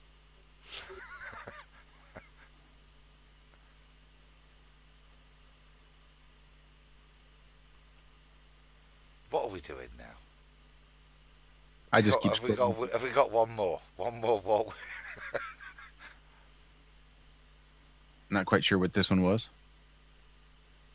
But Walt sent it, so I shared it. Oh, I forgot. I must have clicked that one trying to load the other alien picture. Yeah, there's the alien. That was actually, wow, that was from when I was out doing my first or second sunset video, and the sun was interacting with the chemtrails and the clouds, and we were there while I was doing the long-term time lapse. Yeah, there's the sexy smooth alien. When we were doing the time lapse that day, I had another camera, I think it was a 70D or something like that. And I was taking pictures of what I was seeing happen in the sky, but I just couldn't get the fucking camera to resolve it because I didn't know anything about settings or any of that crap with a real camera. I was used to my cell phone and my tablet. So that was my attempt to take a picture of the sun shining through a damn chemtrail, like being inside a chemtrail. But yeah, there's the other alien he did. And again, I'm not so happy with that. It's something not yeah, right. I like the old one better too. That's why I must have had it at the top of the link. I mean the list there of pics. This was buried way at the bottom. And he did another one that's a zombie, but it definitely is not as good. Anyway, yeah, it's time to probably shut this madness down. It's more like the Vogue version. There's no lines on your face. It's like the front. Right. Take the pose. This was the photo app that made me look young. Yet still receding. Harsh. Right. Take off 10 years. Go Add green. Strands of DNA.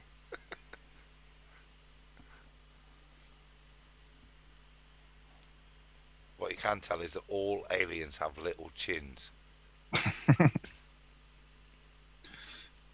Which means they can't take very big bites. If they're going to eat you. Unless there's lots of them, like piranhas. That's still just a lot of little bites.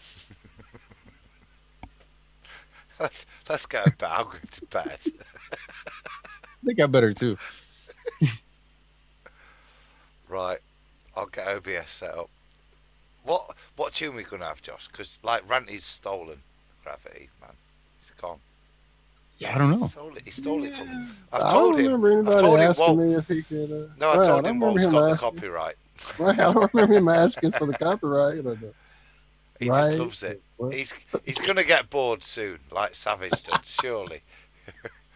But have we got something else? Or should we just give it some gravity? I found a picture of the sun shadow that just one of my first, like, oh my God, the sun is closed pictures. If you want to share that, Josh. I could do that. Yeah, that was like truly one of the first pictures I took of something happening in the sky above me when I was trying to figure out, is the earth really flat? And it was like, well, the sun's awful close.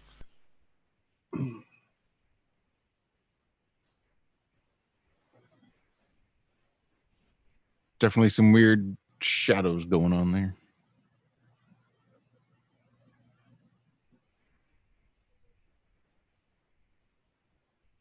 Yeah, ballers. What the fuck?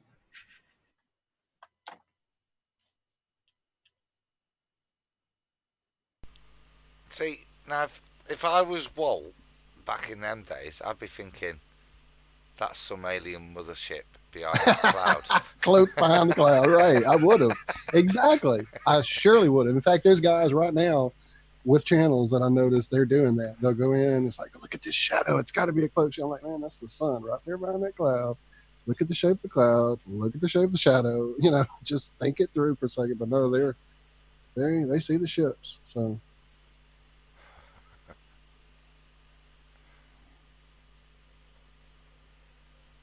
All right, yeah, I'm deep in the vault now, so I can keep pulling this kind of shit out for hours. We need to get out of here. Yeah, we'll just use the older, longer version of our song, the one that I didn't mess around with, and we'll just get the hell out of here. So a big shout out to Cammie and Bob Nodell. Many thanks for all that you do, Cammie. Hope you feel better. I hope you are kick back, relax with a belly full of ice cream. That's what I wish for you. And for you to feel better. Bob, make sure that happens. Ditto. You see, Everybody that's, yeah, because I'm going to have to go on another ramble now. And this is Savage's fault. Do what Like, you did, Josh. The 1 week, this is for you, Zach, the 1 week where there was like plumbing, real plumbing to discuss, and he's not here. But shout out to Zach I and his didn't hot even tub. bring it up. Yeah, Do it, that's mention it, fun. mate, because that was some serious nice bit of... It was fun. Yeah, it's just a couple broken PVC pipes that need to be replaced and a couple tubes that need to be spliced in and whatnot. It was a pain in the butt to get to one of them, but we got it done. Yeah, now the hot tub's running. It's warm, 102 degrees right now. You know, you could probably go and find on Craigslist or on the Facebook marketplace people just giving away hot tubs because they're broken or they don't want them anymore. I bet you could make a pretty little penny just going around fixing people's hot Well, tubs. yeah, hot tubs. Most of the places, they want you to send them into the factory to have them worked on. Mm-hmm. They don't come out to your house, and that alone cost over $2,000 right there. Yep, I can say I bet you could make real good money just going around piecing together PVC pipe inside people's little hot tubs. Yeah, just for the broken pipes. Yeah, I'm sure. I heard it was better than that, Zach. I heard the No Dells have been travelling in time this week. Traveling in time. What the fuck are you talking about, Adam? Oh, cool. Just take your time. Traveling in time. In town. In What are they traveling in? well, in a hot tub. Yeah, they are now. Oh, I thought you said town, not time. Oh, that would make no sense, Josh. That would make absolutely no sense.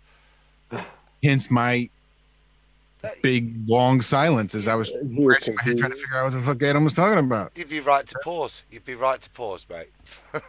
And I was just stupid and I didn't understand it. But yes, traveling through time. Yes, the hot tub is a little known time traveling device. Yes. Just saying it. If I was going to sell it, Zach, that's what I'd market it with. Along with a homemade hemp hat. What's a hot tub time machine? No, I'm a gardener. You know that. But I liked it. Yeah, it was cool. I learned some stuff. It was a lot of fun. I think I might even build one day.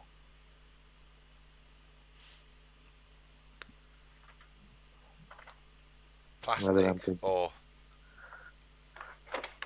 Well, the whatchamacallit will be plastic, the pipes. But no, it'll be all wood. Everything I can. I was just sending that to show you behind the scenes. You didn't have to show that on everybody. That's pretty good. HMS, I like it. Isn't it? That's exactly what that is. That was the first attempt at an HNS thing. Yes, it was. Have no sphere. I was thinking there, Zach, I when I get to retire and go to Italy, the thing I want is not just a pool, but a proper natural pool that's filtered with reeds and the likes. I was thinking about the same thing. Do you know what I mean? And whether you could I have a bunch of big stones along the bottom, but I would have it like set up. I would build it from scratch. I was looking into it, right, and apparently lots of I think it's in places like Germany, on the continent, Germany, Poland, that kind of area, where there are lots of natural water areas where they used to have, large pools. A hell of a lot of the pools now use natural reed filters to take the water from the communal pools. They're still pumped via standard methods, but the filtration is,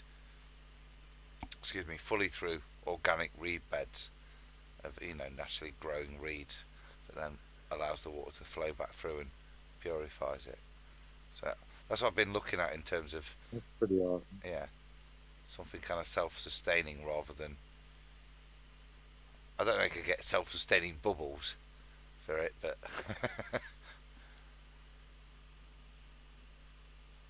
No, up in I've noticed the higher elevation you get, it's weird. Makes sense though. It's like the cleaner the water is. Just get yourself a decent waterfall. Get some height to it. There you go.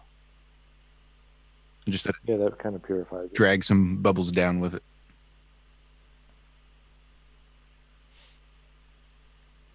All right, then anybody got anything else besides James True coming on next week?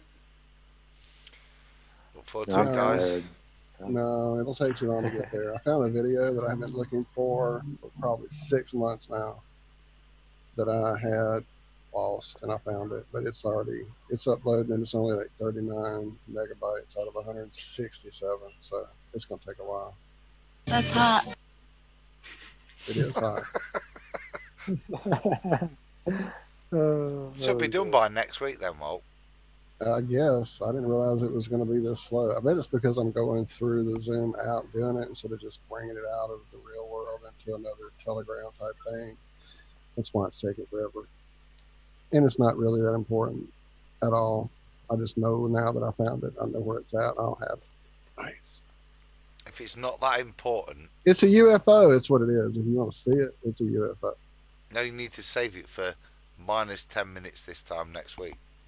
Well, I was going to not wait that till important. you were saying, like, hit the music, and then Josh was going to fire it up. Well, we did have a story on Tuesday that they're going to be growing fruit for the first time. Is that not what I remember? Fruit? Fruit. Yes, sir. Fruits. Yes. In space. Oh, In space. Space. That's right. First time. Ever. Again. what fruit? Well, here's a clue. That's hot. Hot fruit. Hot fruit. Yeah. I don't know what a hot fruit is. It's peppers. Peppers are a fruit, part of the tomato family. I know, it's just boring. That's not really a fruit, is it? It is a fruit. Is a tomato a fruit? No, it's a veg. Yeah, we know, but it's a veg, really, isn't it? Because we can all get. That's not a fruit in space. That's hot. That's spice in space. What is it, Josh? That's hot. It's hot. I think you're thinking of the Space Girls. The Space Girls. I'm going to bed now.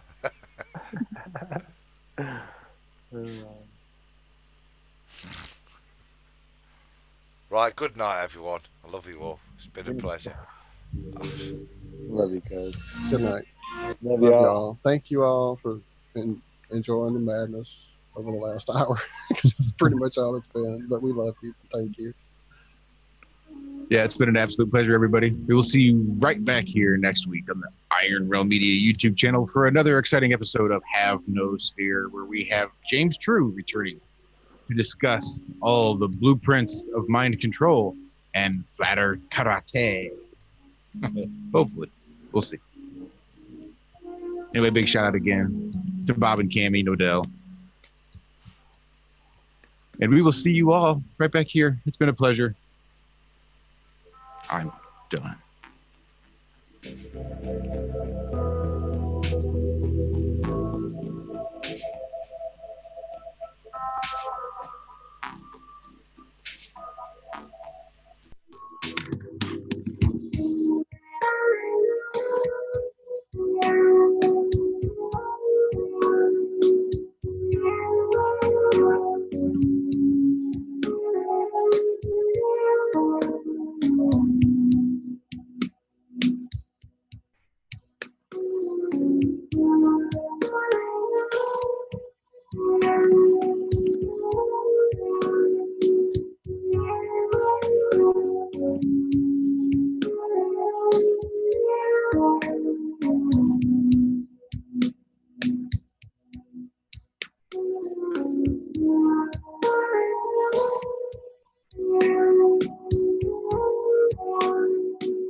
Sounded real good there at the end.